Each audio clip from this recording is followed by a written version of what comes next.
আসসালামু আলাইকুম ওয়া রাহমাতুল্লাহি ওয়া বারাকাতুহু। সম্মানিত বন্ধুরা, কাছে এবং দূরে, দেশ থেকে প্রবাসী যারাই আজকের এই গুরুত্বপূর্ণ প্রোগ্রামটি দেখছেন, আলোচনার বৈঠকটি দেখছেন, সকলকে জানাচ্ছি আমি ইমরান মাহমুদের পক্ষ থেকে শুভেচ্ছা এবং অভিনন্দন। আশা করছি সকলে ভালো আছেন, সুস্থ আছেন। প্রায় অনেক বছর ধরেই আমাদের বাংলাদেশে বা বিভিন্ন দেশে তারাবির নামাজ নিয়ে ইখতিলাফ রয়েছে আলেমদের মধ্যে, ওলামাদের মধ্যে। সেই বিষয় নিয়ে আজকে আলোচনা করব এবং আজকে আমাদের আলোচ্য যে বিষয়, হযরত ওমর রাদিয়াল্লাহু তাআলা আনহু কত রাকাত নামাজের আদেশ করেছিলেন, 8 রাকাত নাকি 20 রাকাত, সেই বিষয়ে আলোচনা করব। এবং সেই বিষয় 8 রাকাতের পক্ষে যিনি আলোচনা করবেন, আপনাদের সকলের সুপরিচিত ব্যক্তি, বিশিষ্ট ডিবেটর ব্রাদার রাহুল হোসেন। এবং 20 রাকাতের পক্ষে যিনি আলোচনা করবেন, বাংলাদেশের অতি জনপ্রিয় একজন ব্যক্তি, শেখ মুফতি আলী হাসান ওসামা। আপনাদের দুজনকে আমার লাইভ স্ট্রিমে স্বাগত। এবং বাদবাকি দর্শক যারা দেখছেন, আপনাদের সকলকে অনুরোধ জানাবো যে আজকের এই গুরুত্বপূর্ণ প্রোগ্রামটি আপনারা শেয়ার করে অন্যকে দেখার জন্য সুযোগ করে দিবেন এবং আপনারা বেশি বেশি সাপোর্ট করবেন। প্রথমেই আমার প্রোগ্রামের কিছু নীতিমালা আপনাদেরকে জানিয়ে দিব। বিশেষ করে আমাদের আজকের প্রোগ্রামের যারা অতিথি, অবশ্যই তারা সেই নীতিমালাগুলো জানেন। তারপরও দর্শকদের উদ্দেশ্য করে আমি সেই নীতিমালাগুলো আপনাদেরকে একটু পড়ে শোনাবো। আপনি একটু আমার স্ক্রিনটা একটু লক্ষ্য করবেন প্লিজ। জি, আমি সরি, আমি একটু প্রথমেই যাচ্ছি। জি, আমাদের প্রোগ্রামের নীতিমালা, আলোচনার নীতিমালা বিষয়, হাদিস শাস্ত্রের আলোকে হযরত ওমর রাদিয়াল্লাহু তাআলা আনহু কত রাকাত তারাবির আদেশ করেছেন। অনুষ্ঠানটি সম্প্রচার হচ্ছে ব্রাদার রাহুল হোসেন এবং আলী হাসান ওসামার ফেসবুক পেজ থেকে। আলোচনার মধ্যে আমাদের একেবারেই রুলসের যে বিষয়, যে আলোচনার মধ্যে কোন রূপ বাধা প্রদান করা যাবে না। এক অতিথি অপরজনকে বাধা প্রদান করতে পারবে না। 4 নম্বর, বাধা প্রদান করলে 1 মিনিট সময় কেটে নেওয়া হবে। যিনি বাধা প্রদান করবে তার 1 মিনিট সময় কেটে দেওয়া হবে। 5 নাম্বার, যিনি আলোচনা করছেন, যাকে বাধা দেওয়া হচ্ছে, তার 1 মিনিট সময় তাকে বাড়িয়ে দেওয়া হবে। 6 নম্বর, বিষয়ের বাহিরে অপ্রাসঙ্গিক কথা বললে, আমি সঞ্চালক হিসেবে ইমরান মাহমুদ আছি, অবশ্যই আমি অতিথিদেরকে থামানোর অধিকার রাখি বা থামানোর অধিকার থাকবে। 7 নম্বর, আলোচনার 4টি পর্যায়ের মানে আলোচনাটা 4টা পর্যায়ে হবে এবং সেই পর্যায়গুলো আমি আপনাদেরকে বলবো। প্রথম পর্ব, কেস প্রেজেন্ট, নিজেদের দাবির পক্ষে প্রমাণ উপস্থাপন। এখানে একটি বিষয় আমি বলবো যে কেস প্রেজেন্টে অবশ্যই সবাই সবার দাবি প্রেজেন্ট করবে, অপরের দাবির উপরে খণ্ডন করবে না, শুধু নিজের দাবি নিয়েই আলোচনা করবে। 5 নম্বর, প্রথম কেস প্রেজেন্ট যিনি একেবারে প্রথমেই প্রেজেন্ট করবেন, ব্রাদার রাহুল হোসেন, তিনি প্রথমেই 15 মিনিট আলোচনা করবেন। দ্বিতীয়তে মুফতি আলী হাসান ওসামা, তিনি 15 মিনিট আলোচনা করবেন। 10 নম্বর, খণ্ডন পর্ব, ব্রাদার রাহুল হোসেন প্রথম 15 মিনিট আলোচনা করবেন, আলী হাসান ওসামা দ্বিতীয়তে 15 মিনিট আলোচনা করবেন। 11 নম্বর, খণ্ডন পর্ব, ব্রাদার রাহুল হোসেন 15 মিনিট আলোচনা করবেন, আলী হাসান ওসামা 15 মিনিট আলোচনা করবেন। এখানে আমি একটি বিষয় আপনাদেরকে জানিয়ে রাখার জন্য বলে রাখি যে 3টি যে পর্ব আমরা করেছি, এই পর্বে 3টা পর্বই 15 মিনিট করে আলোচনার সময় থাকছে। অনেক সময় দেখা যায় যে অতিথিরা আলোচনা করার ক্ষেত্রে তাদের দেখা যায় 15 মিনিটে তাদের দাবিগুলো উপস্থাপন শেষ হয় না। সেই কারণে আমি উপস্থাপক পরিচালনার কমিটির পক্ষ থেকে অতিথিদেরকে 2 মিনিট করে সময় দেওয়া হবে, যেহেতু এটা কোনো ডিবেট না, আলোচনার প্রোগ্রাম। সেই ক্ষেত্রে তারা চাইলে এই 2 মিনিট সময় ব্যবহার করতে পারবে, নচেত তারা 15 মিনিটই তাদের আলোচনা শেষ করবে। এবং একেবারে শেষ যে পর্বটা, উপসংহার পর্ব, ব্রাদার রাহুল হোসেন তিনি তিনার আলোচনা যেগুলো করেছেন সেগুলো রিভিউ 5 মিনিট আলোচনা করবেন এবং আলী হাসান ওসামা তিনিও 5 মিনিট আলোচনা করবেন। বিশেষ দ্রষ্টব্য এই পর্বে তিনি তিনার আলোচনা যেগুলো করেছেন, যে আলী হাসান ওসামা সাহেবের ডিভাইসটা প্লিজ। এই পর্বে উভয়ের পক্ষের বক্তা নতুন কোনো তথ্য ব্যবহার করতে পারবে না, যেহেতু এটা লাস্ট পর্ব। এখানে কেউ কাউকে খণ্ডন করার সুযোগ থাকছে না, সেই ক্ষেত্রে কেউ কারো নতুন তথ্য অ্যাড করতে পারবে না। আচ্ছা, 13 নম্বর, সভাপতি সাহেব, মেবি সঞ্চালক সাহেব, আমি আলোচ্য বিষয়ের উপর মন্তব্য ছাড়াই অনুষ্ঠানটি শেষ করে দিবেন। এটা আমাদের প্রোগ্রামের নীতিমালা ছিল, নীতিমালা।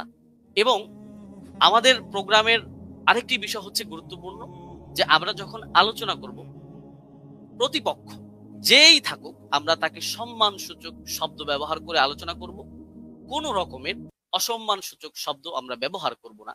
শুধু প্রতিপক্ষ বক্তার ক্ষেত্রে নয়, প্রতিপক্ষের মুরব্বী ওলামায়ে কেরাম বা তার তিনি যাদেরকে অনুসরণ করেন তাদের যে কেউ হোক, কাউকে কটাক্ষ করে কোনো রকমের কথা বলা যাবে না। সুন্দর শব্দ দিয়ে তাদেরকে বলতে হবে। যদি কেউ অসুন্দর শব্দ ব্যবহার করে, যদি কেউ অবাঞ্ছনীয় শব্দ ব্যবহার করে, অবশ্যই সঞ্চালক হিসাবে আমি তাকে এই শব্দটা এক্সপান্স করাবো, উইথড্র করাবো। যাই হোক, আমি আমার আলোচনার শর্তগুলো, নীতিমালাগুলো আপনাদেরকে পড়ে শোনালাম। আমি আমার আলোচনার প্রোগ্রাম এখন স্টার্ট করছি এবং স্টার্টের শুরুতেই গেস্ট প্রেজেন্ট, যিনি 8 রাকাতের পক্ষে স্টেট নিয়েছেন, ব্রাদার রাহুল হোসেন, আমি আপনার কাছে যাব এবং আমি আপনাকে দিয়ে শুরু করব এবং আপনি আপনার আলোচনার জন্য সময় পাচ্ছেন 15 মিনিট। আপনি বললে আমি টাইমটা শুরু করে দিব। আচ্ছা, আমি স্লাইড শো করব। আমি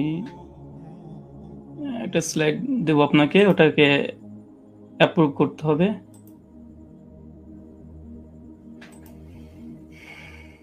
হ্যাঁ, প্রেজেন্টেশন 1 বলে একটা আছে।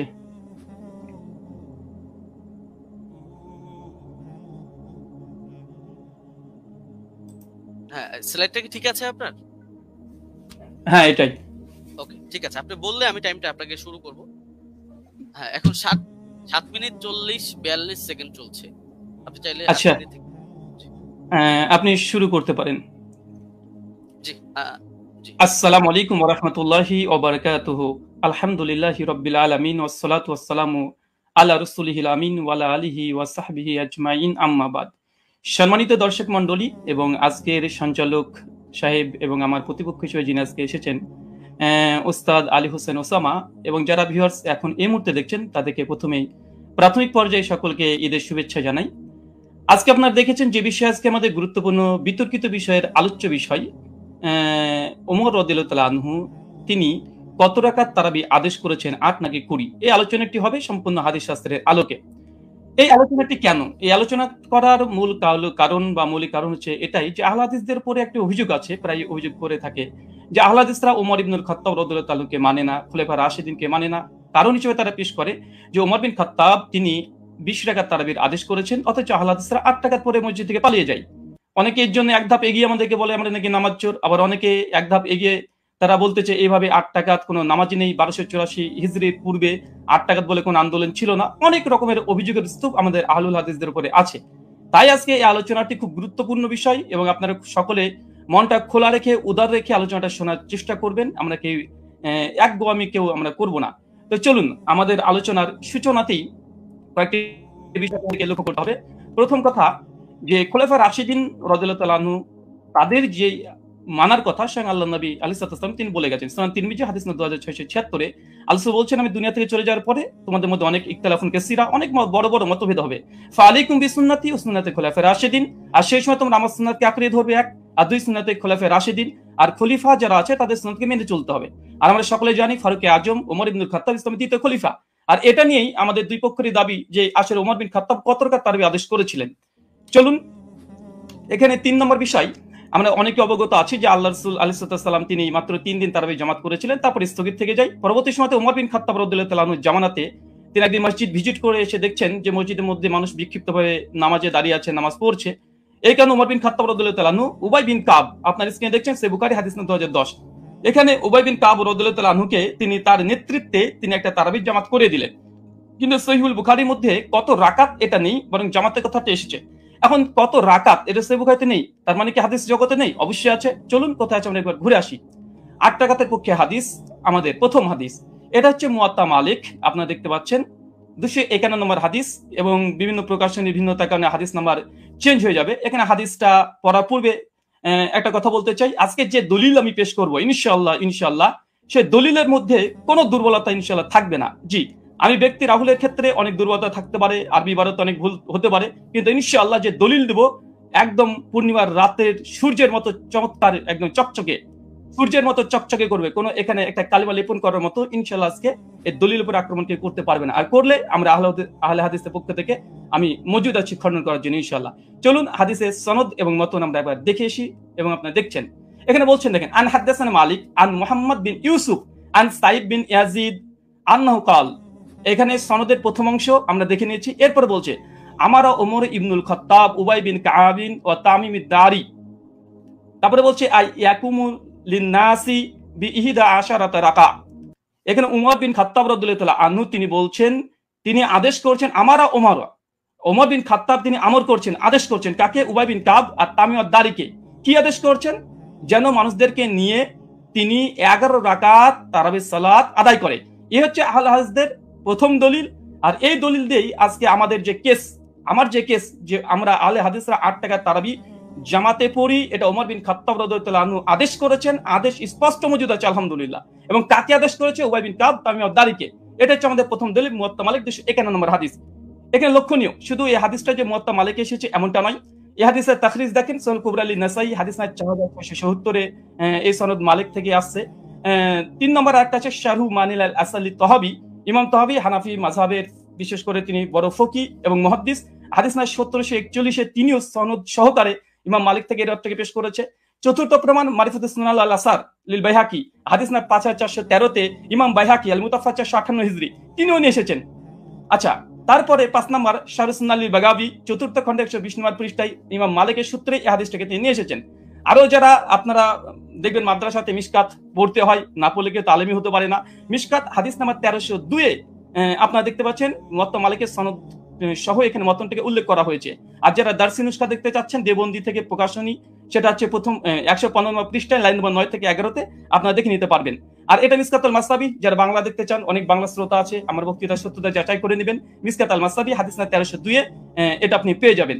এবং মুওয়াত্তা মালিক যেটি ইসলামিক ফাউন্ডেশন থেকে বের হয়ে এসেছে প্রকাশনী, এটা হচ্ছে প্রথম খণ্ডে 171 পৃষ্ঠা রিয়াত নম্বর 4 আমার এই দলিল আপনারা বাঙালি শ্রোতা যারা আছেন, যারা আরবি বোঝেন না, তাদের জন্য দিয়ে দিলাম, আপনারা দেখে নিতে পারবেন। চলুন এই হাদিসের প্রথম দেখেন, আমি যে হাদিস আমরা মতন থেকে স্পষ্ট প্রমাণ পেয়েছি যে ওমর বিন খাত্তাব উবাই বিন কাব তামিম দারিকে 11 রাকাত তারাবির নির্দেশ দিয়েছে। আলহামদুলিল্লাহ, কেস ইজ ক্লোজড। আমাদের পক্ষে এই দলিল আমরা পেশ করেছি। এখন হচ্ছে এই সনদ কি, চলেন সনদ আপনি স্ক্রিনে দেখতে পাচ্ছেন। আন মালিক আন মুহাম্মদ বিন ইউসুফ আন সাইব বিন ইয়াজিদ, তারপরে ওমর ইবনে খাত্তাব। এই হাদিসের মধ্যে মাত্র 4টে রাবি পাচ্ছেন। এক হচ্ছে মালিক, ইমাম মালিক, মানে বুঝতে পারছেন, একবার দেখে নিন স্ক্রিনে। ইমাম মালিক, আলহামদুলিল্লাহ, ইমাম মালিক তো ইমাম মালিক, কে যারা করবে ইমাম মালিকের উপরে, আলহামদুলিল্লাহ। 2 তারপরে হচ্ছে মুহাম্মদ বিন ইউসুফ, ইনি একজন বিখ্যাত তাবেঈ। অনেক সাধারণ মানুষের তো মুহাম্মদ বিন ইউসুফকে না চিনতেও পারেন। তারপর 3 নম্বর রাবি আসছে কি? সাইব বিন ইয়াজিদ, আলহামদুলিল্লাহ, তিনিও একজন সাহাবী। চতুর্থ রাবি, তিনিও একজন সাহাবী, ওমর বিন খাত্তাব, আলহামদুলিল্লাহ। শুধু সাহাবী আর সাহাবী, আলহামদুলিল্লাহ, 2 জন সাহাবী আর 2 জন বড় ইমাম এই হাদিসটাকে রিওয়ায়াত করছে। চলেন আরেকটু দেখে নিই। আমরা শুধুমাত্র বুঝতে পারলাম এই দ্বিতীয় রাবি তাবেঈ যিনি মুহাম্মদ বিন ইউসুফ, ইনাকে আমরা সাধারণ মানুষরা চিনতে পারবো না। চলুন এই মুহাম্মদ বিন ইউসুফ ইনি কে, ইনাকে একবার দেখে আসি। চলেন, মুহাম্মদ বিন ইউসুফ আল মাদানী রাহিমাহুল্লাহ এমন একজন ব্যক্তিত্ব যা সহিহ বুখারীতে আলহামদুলিল্লাহ 105 খানা হাদিস মজুদ আছে। 105 খানা আপনার স্ক্রিনে লক্ষ্য করছেন, হাদিস নাম্বার দিয়ে সার্চ করলে আপনারা দেখতে পাবেন। চলেন এরপর সনদ আবার দেখছেন, আন মালিক আন মুহাম্মদ বিন ইউসুফ আন সাইব বিন ইয়াজিদ আন, তারপর ওমর ইবনে খাত্তাব। এই যে সনদটা ভালোভাবে দেখেন, আন মালিক আন মুহাম্মদ বিন ইউসুফ আন সাইব বিন ইয়াজিদ। আবার দেখেন আন মুহাম্মদ বিন ইউসুফ আন সাইব বিন ইয়াজিদ। শুধুমাত্র মুহাম্মদ বিন ইউসুফ যে সহিহ বুখারীর রাবি এমনটা নয়, বরং সহিহ বুখারীর মধ্যে আলহামদুলিল্লাহ কমপক্ষে 4টে হাদিস সেম এই চেনটা এসেছে। দেখেন সহিহ বুখারী হাদিস না 1858, হাদিস না 2824, হাদিস না 4062, কমপক্ষে 4টে হাদিস আছে আন মুহাম্মদ বিন ইউসুফ আন সাইব বিন ইয়াজিদ, একদম পাশাপাশি আছে। শুধু মুহাম্মদ বিন ইউসুফ যে শুধুমাত্র তিনি যে বুখারীর রাবি এমনটা নয়, বরং সেম চেন যেটা মুওয়াত্তা মালিকের 8 টাকাতে পক্ষে দলিল পেশ করেছি, একই চেন আলহামদুলিল্লাহ সহিহ বুখারীর মধ্যে মজুদ আছে কমপক্ষে 3টে। আরো সহিহ মুসলিম আপনারা চেক করলে পেয়ে যাবেন। আচ্ছা, এই হাদিসের সনদ পর্যালোচনা সংক্ষিপ্তভাবে করে দিই, যা আমরা দেখলাম এতক্ষণে। প্রথম পয়েন্ট দেখেন, সাহাবী থেকে সাহাবী। কেন? ওমর বিন খাত্তাব, সাইব বিন ইয়াজিদ ওমর বিন খাত্তাবের আদেশ বর্ণনা করছে, দুজনই সাহাবী, আলহামদুলিল্লাহ। এটা মুহাদ্দিসদের ভাষাতে এই সনদকে বলা হয় সিলসিলাতুজ জাহাব। মানে ইমাম মালিক তিনি হচ্ছে মুসান্নিফ গ্রন্থের, আর সাহাবী পর্যন্ত যেতে মাত্র একজন রাবী লেগেছে, মাত্র একজন, আর সে হচ্ছে মুহাম্মদ বিন ইউসুফ, যিনি সহিহ বুখারীর 105 খানা হাদিস বর্ণনা করেছেন। সহিহ মুসলিম আলহামদুলিল্লাহ আছে। তৃতীয় এই সনদের যতজন রাবি আছে সবগুলো মাদানি, আলহামদুলিল্লাহ। ইমাম মালিক মদিনার ইমাম, আলহামদুলিল্লাহ। মোহাম্মদ বিন ইউসুফ একজন বিখ্যাত তাবি, ইনিও মাদানি, আলহামদুলিল্লাহ। তাহলে দেখছেন এখানে তিনটে যে সাহাবি থেকে সাহাবি হাদিস বর্ণনা করছে, মাত্র একটা রাবি দিয়ে একদম সাহাবি ওমর বিন খাত্তাব পর্যন্ত পৌঁছে যাচ্ছে, আলহামদুলিল্লাহ। এটা যে সিলসিলাতুল জাহাব তথা গোল্ডেন চেন। এরপরে চলেন, আচ্ছা আমার স্লাইডে এক সেকেন্ড,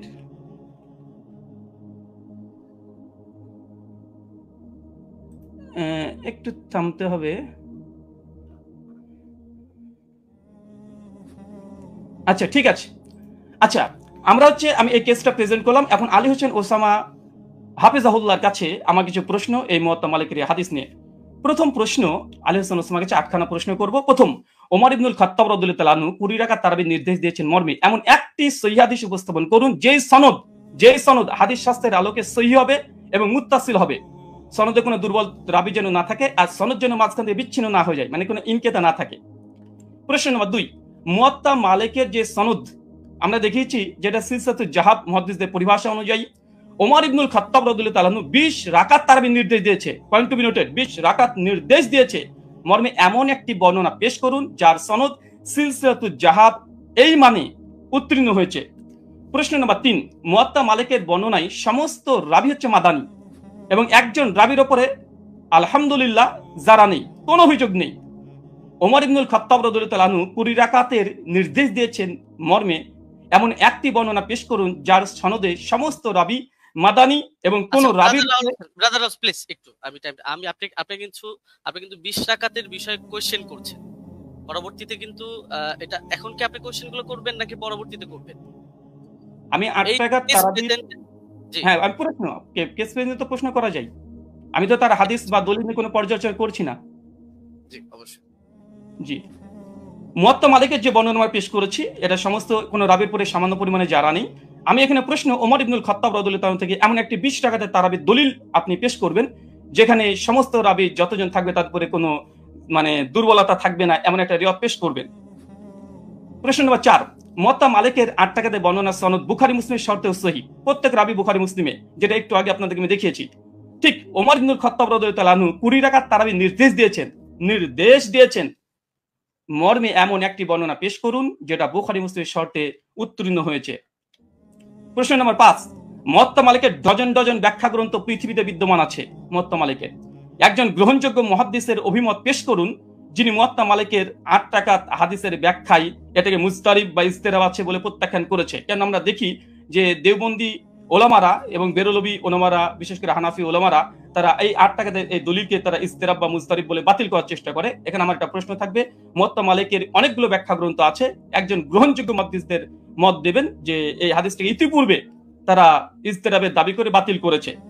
আব্দুল বার রাহিমাহুল্লাহর ওয়াহম নাই ইস্তেরাব। আচ্ছা, প্রশ্ন নম্বর 6, দেওবন্দি মাদ্রাসা প্রতিষ্ঠা হবার আগে কিংবা 1284 হিজরির আগে এই হাদিসকে মুস্তারিব বলেছেন এমন একজন মুহাদ্দিসের অভিমত পেশ করুন। প্রশ্ন নম্বর 7, সহিহ সনদে প্রমাণিত আছে উবাই বিন কাব রাদিয়াল্লাহু তাআলা আনহু তিনি এবং তামিম আদ-দারি তিনি 8 রাকাত তারাবি পড়েছেন। আমার প্রশ্ন, ওমর রাদিয়াল্লাহু তাআলা যদি 20 রাকাত তারাবির নির্দেশ দিয়ে থাকেন তাহলে উবাই বিন কাব এবং তামিম আদ-দারি কি ওমর ইবনুল খাত্তাব রাদিয়াল্লাহু তাআলার নির্দেশ অমান্য করেছেন? প্রশ্ন নম্বর 8, শাস্ত্রের আলোকে ইস্তেরাবের সংজ্ঞা এবং শর্ত পেশ করবেন এবং সেই শর্ত অনুযায়ী এই হাদিসকে মুস্তারিব প্রমাণ করার চেষ্টা করবেন। কারণ আমরা ইতিপূর্বে আপনাদের অনেককে দেখেছি যে বারবার আমাদের এই দলিলকে ইস্তেরাব বলে বাতিল করে দেওয়ার চেষ্টা করা হয়। চলেন আমরা হাদিসের আবার প্রথম অংশে আপনাদেরকে আমরা নিয়ে যাব, যেখান থেকে আপনারা বুঝতে পারবেন। আমরা হাদিসটাকে আবার আপনাদেরকে দেখিয়ে দিই আপনাদের সুবিধার জন্য। আমাদের প্রথম যে দলিল আমরা পেশ করেছিলাম এ হচ্ছে মুয়াত্তা মালিকের হাদিস, আর এই মুয়াত্তা মালিকের হাদিস অনেকগুলো গ্রন্থে এসেছে, পরপর আপনাদেরকে আমি দেখিয়ে দিয়েছি, এখান থেকে অনেকগুলো গ্রন্থ থেকে দেখিয়ে দিয়েছি। আমি জাস্ট একটা দলিল আমি পেশ করেছি, আর এই একটা দলিলের উপরে আমি অটল থাকবো। এই একটা দলিলে, এই দলিল যতক্ষণ খণ্ডন না আসবে ততক্ষণ দ্বিতীয় দলিল দিয়ে এই আলোচনাকে আমি মাছের বাজার করতে চাই না। তাই এই সনদটাকে বারবার দেখবেন, আন মালিক আন মুহাম্মদ বিন ইউসুফ আন সাইদ বিন ইয়াজিদ, তারপর ওমর ইবনুল খাত্তাব। মাত্র ইমাম মালিক তো ইমাম মালিক রাহিমাহুল্লাহ আলহামদুলিল্লাহ, মুহাম্মদ বিন ইউসুফ তিনি একজন বিখ্যাত তাবী যার 5খানা হাদিস আছে। আর সাইদ বিন ইয়াজিদ ইনিও স্বয়ং আল্লাহ রাসূলের সঙ্গে হজ করেছেন, যেটা সহিহ বুখারী 858 তে প্রমাণিত পাওয়া যায়। আর ওমর ইবনুল খাত্তাব আমি জাস্ট এই একটা দলিলের উপরে আপনাদের সামনে উপস্থাপন করেছি। এবং হাদিসের শব্দ আমার ওমর ইবনুল খাত্তাব, ওমর বিন খাত্তাব আদেশ দিয়েছেন, একদম আদেশ শব্দ মজুদ আছে। কাকে আদেশ দিয়েছেন? উবাই বিন কাবকে। আর কাকে? তামিম আদ-দারিকে। কত রাকাত? বিহিদা আশারাত রাকা, 11 রাকাতের নির্দেশ দিয়েছে।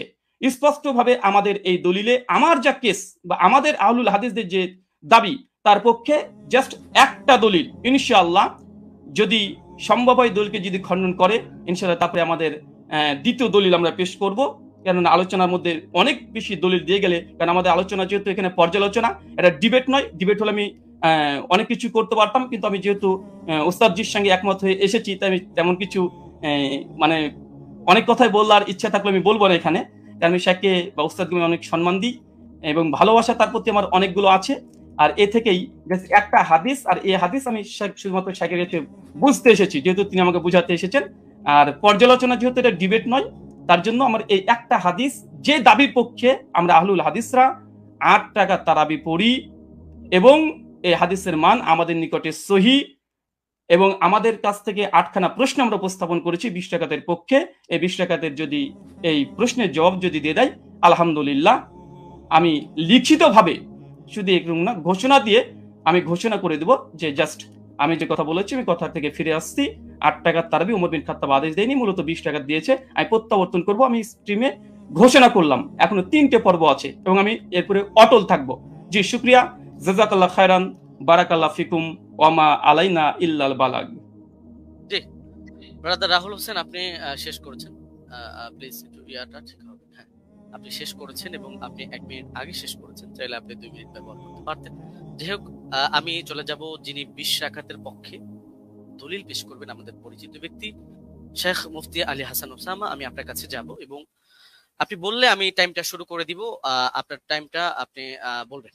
জি, এখন 22 মিনিট 45 সেকেন্ড চলছে। আপনি মিউট আছেন।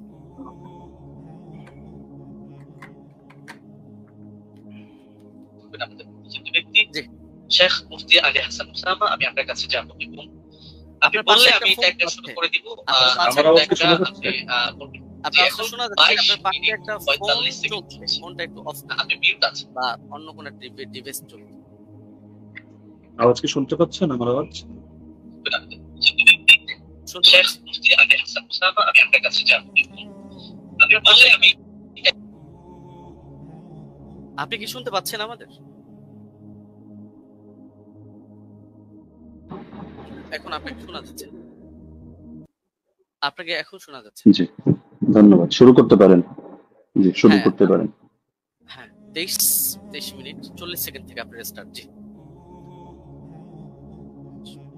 হামিদান ওয়া মুসাল্লিয়ান ওয়া মুসাল্লিমা আম্মা বাদ। আমরা মূল আলোচনায় চলে আসি কোনো ধরনের ভূমিকা ছাড়া, যেহেতু এটা কেস প্রেজেন্ট পর্ব, এখানে আমরা আমাদের দাবি উত্থাপন করব আর ব্রাদার রাহুলের দাবি নিয়ে আমরা পরবর্তী খণ্ডন পর্বের মধ্যে বিস্তারিত আলোচনা করব ইনশাআল্লাহ। তো ওমর রাদিয়াল্লাহু তাআলা আনহু কত রাকাত তারাবির আদেশ করেছিলেন এ নিয়ে আমরা শুরুতে দাবি করে এসেছি যে তিনি এর পক্ষে আমরা আমাদের প্রমাণ উপস্থাপন করছি। মুসান্নাফ ইবনে আবি শায়বা গ্রন্থ হাদিস নম্বর 7682, এতে সহিহ সনদের মধ্যে আছে হাদাসানা ওয়াকিউন আন মালিক ইবনে আনাস আন ইয়াহইয়া ইবনে সাঈদ أن عمر بن الخطاب رضي الله عنه أمر رجلا يصلي بهم 20 ركعة।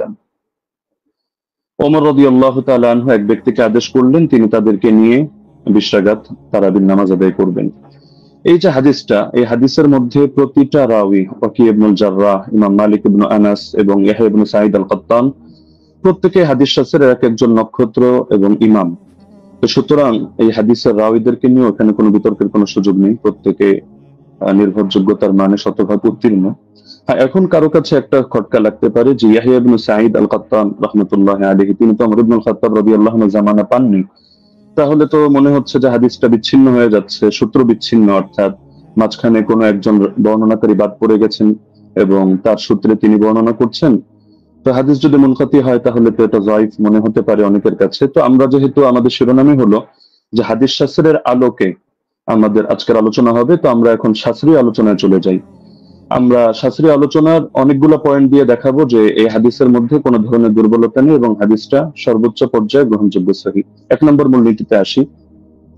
হাদিস শাস্ত্রের স্বীকৃত একটা মূলনীতি হলো, এটা ইমাম জাইনুদ্দিন ইরাকি রাহমাতুল্লাহ আলাইহি লম্বা চড়া করে আলোচনা করেছেন, তার সূত্রে ইমাম সুয়ুতী সহ হাদিস শাস্ত্রের অনেক ইমামরা এই পয়েন্টটা টেনেছেন। وإن روى التابعي عن الصحابي قصة أدرك وقوعها فمتصل وكذا إن لم يدرك وقوعها ولكن أسندها له وإلا فمنقطعة। তাবিঈ যদি সাহাবী থেকে এমন কোন বিষয়, এমন কোন ঘটনা বর্ণনা করেন যেটা তিনি পেয়েছেন, অর্থাৎ তিনি তো তাকে নিজের চোখে দেখেননি, কিন্তু ঘটনাটা ক্রমবর্ধমান ভাবে চলে আসছে এবং পরবর্তীতে তার জামানায় তিনি ঘটনাটা পেয়েছেন, তাহলে হাদিস শাস্ত্রের বিবেচনা এটাকে মুত্তাসিল বলে গণ্য করা হয়। যদিও বাহ্য দৃষ্টিতে যারা হাদিস শাস্ত্রের জ্ঞান রাখেন, অজ্ঞদের চোখে মনে হতে পারে এটা সূত্র বিচ্ছিন্ন, কিন্তু এটা ইমামরা স্পষ্ট বলে যাচ্ছেন যে না, এটা হুকুমের বিবেচনা, এটাকে মুনকাতি সূত্র বিচ্ছিন্ন ধরা হয় না, বরং মুত্তাসিল হিসাবেই ধরা হয়। আর যদি তারা এভাবে না করেন, সেই ক্ষেত্রে এমন কোন ঘটনা বর্ণনা করলেন যেটা পরবর্তীতে আর এটা জারি থাকেনি, তারা এটা পায়নি, তাহলে সেই ক্ষেত্রে এটাকে মুনকাতি হিসাবে গণ্য করা হয়। ইমাম ইরাকি রাহমাতুল্লাহ আলাইহি স্পষ্ট ভাবে লেখেন যে ওয়াকাদ হাকা ইত্তিফাক আহলি তামিজ মিন আহলিল হাদিস আলা যালিকা ইবনুল মাওয়াক। ইমাম ইবনুল মাওয়াক এই ব্যাপারে মুহাদ্দিসদের মধ্য থেকে যারা বিশ্লেষক, তাদের ঐকমত্য বর্ণনা করেছেন। এটা তামহিদ প্রথম খণ্ড 26 নম্বর পৃষ্ঠায় আছে, উলুমুল হাদিস 26 নম্বর পৃষ্ঠায় আছে, 62 নম্বর পৃষ্ঠা, শারহুত তাফসিরা প্রথম খণ্ড 223, তাদরিবুর রাওয়ী প্রথম খণ্ড 249। যার কারণে শেখ সালেহ আল মুনাজ্জিদ, আল্লাহ তাআলা তাকে অতি দ্রুত কারামুক্তি করুন, সালাফিদের বড় শেখ, তিনি তার ইসলামিক ওয়েবসাইটের মধ্যে এই বিষয়ে মন্তব্য করেছেন। এটা প্রশ্ন নম্বর 82152 অধীনে আপনারা পেয়ে যাবেন। وبمجموع هذه الروايات يتبين أن ال20 ركعة كانت هي السنة الغالبة على التراويح في زمن عمر بن الخطاب رضي الله عنه، ومثل صلاة التراويح أمر مشهور يتناقله الجيل وعامة الناس، ورواية يزيد بن رومان ويحيى القطان يعتبر بهما وإن كان لم يدرك عمر، فإنهما ولا شك تلقياه عن مجموع الناس الذين أدركوهم، وذلك أمر لا يحتاج إلى رجل يسنده فإن المدينة كلها تسنده। পুরো এবারটা আমি শুনিয়ে দিলাম, যার মূল সারমর্ম এটাই দাঁড়াচ্ছে যে যদিও ইয়াহিয়া আল কাত্তান এবং ইয়াজিদ ইবনে রুমান সরাসরি ওমর রাদিয়াল্লাহু আনহু সাক্ষাৎ পাননি, কিন্তু এটা হাদিসের বিশুদ্ধতার মধ্যে কোনো সমস্যা হবে না, এটাকে বিচ্ছিন্ন ধরা হবে না, কারণ এটা তারা এই পরিমাণ, বিপুল পরিমাণ মানুষ থেকে এটা তারা লাভ করেছেন এই সংক্রান্ত বর্ণনা, যারা সরাসরি ওমর থেকে এটা দেখেছেন। সুতরাং এখানে সুনির্দিষ্ট একজন ব্যক্তি লাগবে না যে এটার সনদ বয়ান করবে, বরং গোটা মদিনায় এর সনদ বয়ান করবে। তো সুতরাং দেখা যাচ্ছে যে যারা হাদিস শাস্ত্র সম্পর্কে অজ্ঞ, তাদের কাছে সূত্র বিচ্ছিন্ন মনে হলো। যেহেতু শাস্ত্রের আলোকে আলোচনা, সুতরাং মূলনীতির আলোকে আমরা স্পষ্ট দেখালাম যে এটা সূত্র বিচ্ছিন্ন নয়, বরং এটা মুত্তাসিল হিসাবে ধর্তব্য হবে। দ্বিতীয় হলো, ইমাম ইয়াহইয়া ইবনে সাঈদ আল কাত্তান রাহমাতুল্লাহ আলাইহি, তিনি যেন তেন ব্যক্তিত্ব নন, তিনি জরাতে আদিল শাস্ত্রের ইমাম, অর্থাৎ যার মতামত নিয়ে আমরা অন্যদেরকে মেপে থাকি, এবং তার ব্যাপারে জরাতে আদিল শাস্ত্রে স্পষ্ট লেখা আছে যে তিনি যার তার থেকে হাদিস রিওয়ায়াত করেন না। যেমন তাহদিবুত তাহদিব 4th খণ্ড 357 পৃষ্ঠা, তাহদিবুল কামাল 31 নম্বর খণ্ড 329 পৃষ্ঠা, এখানে ইমাম এজিল সূত্রে লেখা আছে বসরিয়ুন সিকাতুন নাবিয়ুল হাদিস কানা লা ইউহাদ্দিসু ইল্লা আন সিকা। ইমাম ইয়াহইয়া ইবনে সাঈদ আল কাত্তান তিনি শুধু সিকা রাওয়ীদের থেকে হাদিস বয়ান করেন, যার তার থেকে বয়ান করেন না। একইভাবে আর-সিকাত কিতাব 7ম খণ্ড 611 পৃষ্ঠা, তাহদিবুত তাহদিব 4th খণ্ড 357 পৃষ্ঠা, ইকমালু তাহদিবুল কামাল 12 নম্বর খণ্ড 313 পৃষ্ঠা, তাহদিবুল কামাল 31 নম্বর খণ্ড 329 পৃষ্ঠা, এগুলোতে স্পষ্ট লেখা আছে যে ওয়া আমানা ফিল বাহসি আনিন নাকলি ওয়া তারাকা দুআফা। ইমাম ইয়াহইয়া ইবনে সাঈদ আল কাত্তান তিনি হাদিস শাস্ত্র বয়ান করার ক্ষেত্রে তিনি গভীরভাবে কাজটা করেন, তিনি যায়িফ রাওয়ীদেরকে পরিহার করেন। একইভাবে ইমাম আহমদ বিন হাম্বলের একাধিক মত আমরা বর্ণনা করতে পারবো এক্ষেত্রে, যেমন আল জারহ ওয়াত তা'দীল ইবনে আবি হাতিম প্রথম খণ্ড 232 পৃষ্ঠা, সেখানে ইমাম আহমদ বিন হাম্বল সূত্রে আছে, তিনি বলেছেন মা রাআইনা মিসলা ইয়াহইয়া ইবনে সাঈদ ফি হাদা শা'n, ইয়ানি ফি মারিফাতিল হাদিস ওয়া রুওয়াতিহি ওয়া কানা সাহিব হাদা শা'n। আমরা ইয়াহইয়া ইবনে সাঈদের মতো ব্যক্তি এই শাস্ত্রে দেখিনি, অর্থাৎ হাদিস জানা এবং হাদিসের বর্ণনাকারীদের ব্যাপারে জানা, তিনি এই ব্যাপারে বিশেষ পাণ্ডিত্যের অধিকারী ছিলেন। এরকম আরো বহুত মতামত দেখানো সম্ভব, যেমন তিনি অন্যত্র এটাও আছে, তিনি বলেন আল জারহ ওয়াত তা'দীল ইবনে আবি হাতিম 232 পৃষ্ঠায় এই মন্তব্য আছে যে কানা ইয়াহইয়া আবসারাহুম বির-রিজাল ওয়া আনকাহুম হাদিসা। ইয়াহইয়া রিজাল সম্পর্কে সবচেয়ে বেশি সূক্ষ্মদর্শী এবং তিনি হাদিসগুলো খুব স্বচ্ছভাবে বর্ণনা করে থাকেন। তো সুতরাং তিনি যার তার থেকে হাদিস বর্ণনা করবেন না, এটা স্পষ্ট বিষয়, এবং এখানে তো যার তার থেকে করার প্রশ্নই আসছে না, কারণ এখানে যেহেতু গোটা মদিনাবাসী এই ব্যাপারে প্রত্যক্ষ সাক্ষী। 3 নম্বরে, যদি আমরা তর্কের খাতিরে এটাকে মুরসাল বলিও, তবু এই জাতীয় মুরসালরা সকলের মতে গ্রহণযোগ্য। যেমন হাফিজ ইবনুল কাইয়িম রাহিমাহুল্লাহর স্পষ্ট মন্তব্য আছে জাদুল মাআদ কিতাবে প্রথম খণ্ড 367 নম্বর পৃষ্ঠায়, والمرسل إذا اتصل به عمل وعضده قياس أو قول صحابي أو كان مرسله معروفا باختيار الشيوخ ورغبته عن الرواية عن الضعفاء والمتروكين ونحو ذلك مما يقتضي قوته عمل به। মুরসালের সঙ্গেও যদিও আমরা এটা মুরসাল বলছি না, তবে তর্কের খাতিরে যদি এটাকে মুরসাল ধরিও, সেই ক্ষেত্রে মন্তব্যটা উল্লেখ করছে যে মুরসালের সঙ্গে যদি আমল যুক্ত হয়, অর্থাৎ উম্মত এভাবে আমল করে, অথবা তিনি আরো পয়েন্ট আনলেন যে যদি এখানে মুরসালটা যার থেকে এসেছে অর্থাৎ মুরসিল যিনি, তিনি যদি এ ব্যাপারে পরিচিত হন যে তিনি শায়খ খুব সুন্দরভাবে নির্বাচন করেন এবং বর্ণনা করার ক্ষেত্রে যায়ফ রাওয়ী মাতরুক রাওয়ীদেরকে তিনি পরিহার করে চলেন, তাহলে সেই ক্ষেত্রে মুরসালের আলোকে আমল করা হবে এবং এটা ফুকাহায়ে কেরামের নিকট গ্রহণযোগ্য মূলনীতি। আল ইহকাম ফি উসুলিল আহকাম আমিদের কিতাবের মধ্যে স্পষ্ট আছে যে জাতীয় মুরসাল এটা ফাকাবিলাহু আবু হানিফা ওয়া মালিক ওয়া আহমদ ইবনে হাম্বল ফি আশহারি রিওয়ায়াতাইন আনহু। ইমাম আবু হানিফা গ্রহণ করেন, ইমাম মালিক গ্রহণ করেন, ইমাম আহমদ বিন হাম্বলের একটা প্রসিদ্ধ মত যেটা তার আলোকে দেখা যায় তিনিও গ্রহণ করেন। ঈসা ইবনে আবান রাহিমাহুল্লাহ তিনি একটু ভাগ করেন, তিনি শুধু فصل عيسى بن أبان فقبل مراسيل الصحابة والتابعين وتابعي التابعين ومن هو من أئمة النقل مطلقا دون من عدا هؤلاء। তিনি সাহাবীদের মুরসাল গ্রহণ করেন, তাবেঈদেরটা করেন, তাবেঈদেরটা করেন এবং যারা হাদিস শাস্ত্রের ইমাম তাদেরটা করেন, অন্যদেরটা করেন না। এটা মেনে নিলেও সমস্যা নেই, কারণ ইমাম ইয়াহিয়া আল কাত্তান তিনি হাদিস শাস্ত্রের ইমাম, তিনি যে ক্যাটাগরি বর্ণনা করেছেন এই ক্যাটাগরির মধ্যে আছেন। আর ইমাম শাফির মত প্রসিদ্ধ, এটা আল ইহকাম কিতাবের মধ্যে আছে, একইভাবে নুজহাতুন নাজার ফি তাওদীহ নুখবাতিল ফিকার সেখানেও আছে। ইমাম শাফি রাহমাতুল্লাহ আলাইহির বক্তব্যের মধ্যে স্পষ্ট দেখা যাচ্ছে যে তিনি বলেছেন যে মুরসাল যদি সাহাবীর মুরসাল হয় তাহলে তো গ্রহণযোগ্য, আর যদি এমন মুরসাল হয় আও মুরসালান قد اسنده غير مرسله او ارسله راو اخر يروي عن غير شيوخ الاول او عضده قول صحابي او قول اكثر اهل العلم او ان يكون المرسل قد عرف من حاله انه لا يرسل عمن فيه علة من جهالة أو غيرها كمراسيل ابن المسيب فهو مقبول وإلا فلا، ووافقه على ذلك أكثر أصحابه والقاضي أبو بكر وجماعة من الفقهاء।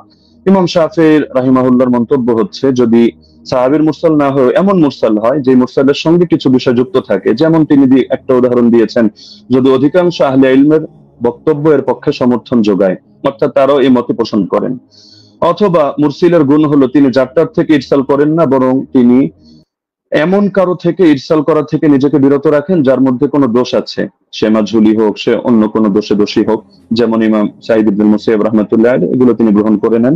এটা আল ইহকাম আমিদি কিতাবের মধ্যে আছে। একইভাবে ইমাম নববী তার আল মাজমু' শারহুল মুহাদ্দাবের 6 নম্বর খণ্ড 206 নম্বর পৃষ্ঠায় এটা বলেছেন, ইহতাজ্জু শাফিঈ বিল মুরসাল ইযা তাদাদা أحد أربعة أمور إما حديث مسند وإما مرسل من طريق آخر وإما قول صحابي وإما قول أكثر العلماء। তো সময় যেহেতু কম আমরা সব রেফারেন্স টানছি না, আরো কয়েকটা কিতাবের হাওয়ালা দিয়ে দিচ্ছি। উসুলুল বাজদাউই 171 নম্বর পৃষ্ঠা, আল মানসুর লিজারকাশি শারহুল উমদা ইবনে তাইমিয়া তাহযীবুস সুনান আবি দাউদ ইত্যাদি কিতাবের মধ্যে এই ব্যাপারে আলোচনা আছে। এবার আসি আমরা যদি সালাফি শায়খদের মূলনীতিও মেনে নিই, যেমন শায়খ আলবানী রাহিমাহুল্লাহকে ক্ষেত্রে আমরা উদাহরণ হিসেবে রাখতে পারি। তো শায়খ আলবানী রাহিমাহুল্লাহ প্রসিদ্ধ কিতাব সিলসিলাতুল আহাদিস সহিহা, এটা তো সকলের নিকটে পরিচিত। এখান থেকে 1422 নম্বর বর্ণনাটা আমি খুলে দেখার অনুরোধ করব, সেখানে দেখতে পাবেন আপনারা খুললে যে তিনি যে হাদিসটা বর্ণনা করেছেন একটা মুরসাল হাদিস, কিন্তু তিনি এটার ব্যাপারে মন্তব্য করছেন যে হাযা ইসনাদুল হাসান, এটা একটা হাসান সনদ, তবে ইল্লা আন্নাহু মুনকাতিউন বাইনা সুলাইমান ওয়া ইবনে আমরিন, তবে এটা সূত্র বিচ্ছিন্ন, মুনকাতি কার মাঝে, রাওয়ী সুলাইমান এবং রাওয়ী ইবনে আমরের মাঝে এখানে ইনকিতা আছে, সূত্র বিচ্ছিন্নতা আছে, কোন একজন বাদ পড়ে গেছে। তবে এটার পক্ষে এই তিনি একটা মুরসাল রিওয়ায়াত করে এর পক্ষে একটা যায়ফ হাদিস এনেছেন, যায়ফ রিওয়ায়াত, সেটা এনে তিনি মন্তব্য করছেন যে লাকিন্নাল হাদিসা বিমাজমু'i তারিকাইনি হাসানুন, এই দুটো যায়ফ মিলে এটা হাসান হয়ে গিয়েছে, অর্থাৎ একটা মুরসাল আর একটা যায়ফ। তো মুরসালের পক্ষে তিনি যায়ফ হাদিস পেয়েও এটাকে হাসান হিসাবে সাব্যস্ত করে ফেলেছেন এবং শেষে মন্তব্য করেছেন ফামিসলুহু ইউস্তাশহাদু বিহি, এই ধরনের বর্ণনা দ্বারা এটা দলিল প্রদান করা যায়, ফাল হাদিসু বিহি সহিহুন ইনশাআল্লাহু তাআলা, এর দ্বারা হাদিসটা সহিহ হিসাবে সাব্যস্ত হবে ইনশাআল্লাহু তাআলা। তো শায়খ আলবানী রাহিমাহুল্লাহ এক্ষেত্রে যে কাজটা করলেন আমরা তো এর চেয়ে আরো মজবুত কাজ করলেন, তিনি একেবারে একটা যায়ফ হাদিস এনে মুনকাতি একটা রিওয়ায়াতকে তিনি হাসান সনদ সাব্যস্ত করে হাদিসটাকে দলিলযোগ্য এবং সহিহ সাব্যস্ত করে ফেললেন। তো এই ব্যাপারে তো আর কোনো কিছু বলার অপেক্ষা রাখে না। তারপর চতুর্থ বিষয় হলো সব ধারার ইমামগণই মেনে নিয়েছেন যে ওমর রাদিয়াল্লাহু আনহু 20 রাকাত তারাবির আদেশ করেছেন। যেমন আমরা উদাহরণ হিসেবে ইমাম শাফিঈকে আনতে পারি 1 নম্বরে কিতাবুল 1 নম্বর খণ্ড 167 পৃষ্ঠা, মুখতাসারুল মুজানি 34 নম্বর পৃষ্ঠা। তিনি স্পষ্ট বলেছেন, ওয়াহাব্বু ইলাইয়া 20 লিআন্নাহু রুইয়া আন উমর, আমার নিকট 20 অধিক পছন্দনীয় কারণ এটা ওমর থেকে বর্ণিত হয়েছে। ইমাম তিরমিজি রাহমাতুল্লাহ আলাইহি সুনানে তিরমিজি হাদিস নম্বর 806 দ্বিতীয় খণ্ড 158 নম্বর পৃষ্ঠা এখানেও আছে, ওয়া আকসারু আহলিল ইলমি আলা মা রুইয়া আন উমর ওয়া আলী ওয়া গায়রিহিমা মিন আসহাবিন নবী সাল্লাল্লাহু আলাইহি ওয়াসাল্লাম 20 রাকাতান। অধিকাংশ আহলে ইলম এই মতে পোষণ করেন যে তারাবি 20 রাকাত। কেন? কারণ এটা ওমর থেকে, আলী থেকে এবং নবীর অন্যান্য সাহাবীদের থেকে রাদিয়াল্লাহু আনহুম বর্ণিত হয়েছে। শেখ বিন বাজ রাহমাতুল্লাহ আলাইহি সালাফিদের গ্রহণযোগ্য ব্যক্তিত্ব, আমরা মহব্বত করি। তিনি বলেন মাজমুউল ফাতাওয়া 11 নম্বর খণ্ড 322 নম্বর পৃষ্ঠা, ওয়া সাবাতা আনহুম আন্নাহুম সাল্লু বিআমরিহি 23, তাদের থেকে প্রমাণিত রয়েছে যে তারা ওমরের আদেশে তারা 23 রাকাত নামাজ আদায় করেছেন। শেখ সালেহ আল মুনাজ্জিদ তিনি বলেন, জা আল আমরু আন ওমর ইবনুল খাত্তাব রাদিয়াল্লাহু আনহু বিসালাতিল 20 রাকাতান, ওমর রাদিয়াল্লাহু আনহু থেকে 20 রাকাতের ব্যাপারে আদেশ এসেছে। তো সালাফি শায়খ হয়েও তারা বিষয়টা মেনে নিয়েছেন।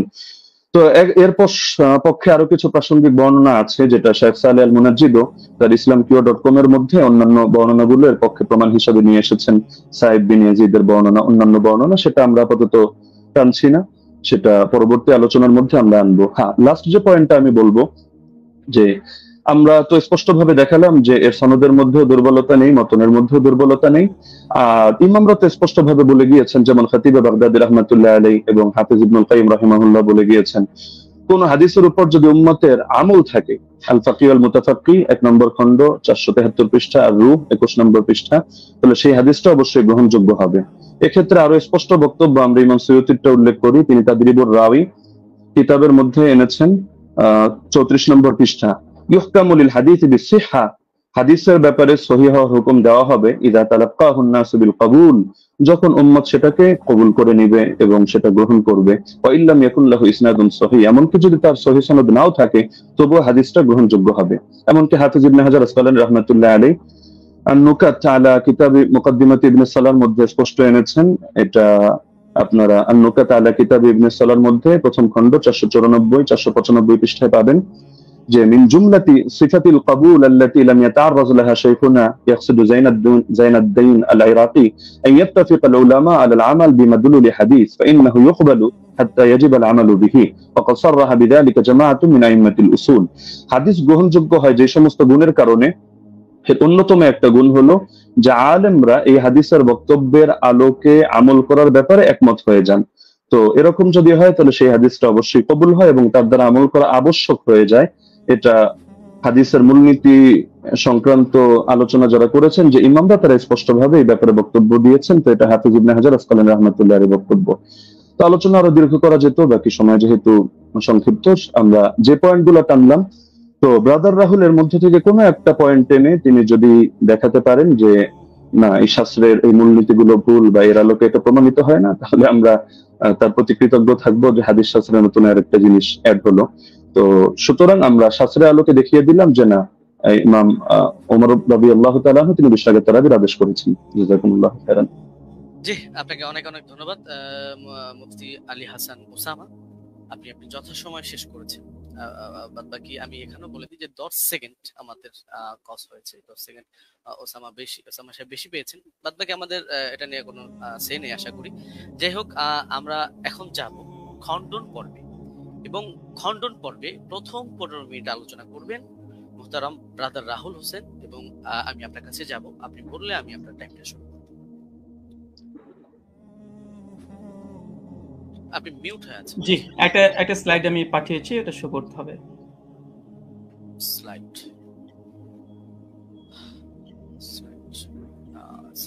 এটা কি একটু দেখুন, এটা কি স্লাইড আপনার? জি জি জি জি জি জি জি এটাই।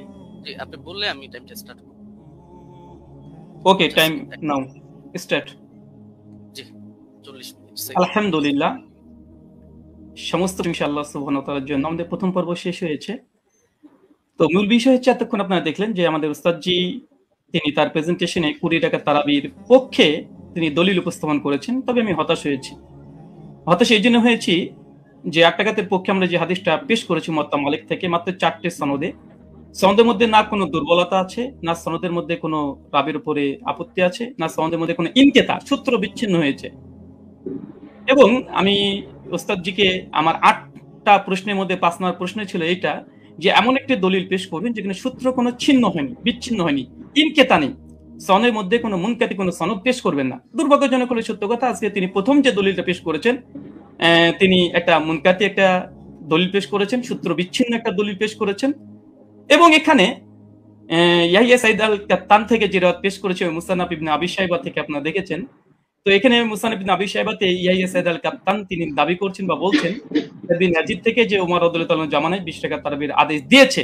আমার প্রশ্ন আবারও 9 নম্বর প্রশ্ন একটা যোগ হয়ে গেল, কাকে আদেশ করেছে, কাকে নাম বলতে হবে। মুয়াত্তা মালিকের রিওয়ায়াতে পরিষ্কার ভাবে আছে কাকে আদেশ করেছিলেন।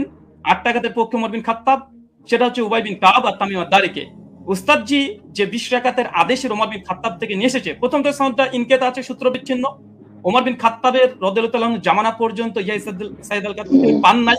আর দ্বিতীয়ত এই হাদিসের মধ্যে আমার দ্বিতীয় একটা প্রথম আর একটা প্রশ্ন যুক্ত হয়ে যায় যে এখানে কাকে নির্দেশ দিয়েছে, কোন সাহাবীকে, সাহাবীর নাম বলতে হবে। এই পয়েন্টটাকে নোট করে আমি রিবাটল সেশনে উস্তাদজির কাছে জবাব আমি আশা করছি। আমি অবাক হয়েছি, দ্বিতীয় অবাক হচ্ছে এটা যে আমার উস্তাদজি তিনি হাদিসটা মুরসাল হককে অস্বীকার করলেন এবং তিনি সঙ্গে সঙ্গে কথা বললেন যারা মুরসাল বলে তারা নাকি জ্ঞান পাপী বা জ্ঞান অল্প স্বল্প বুদ্ধি যারা আছে তারাই নাকি এই হাদিসটাকে ইনকেতা বলে। চলেন এই হাদিসের প্রথমত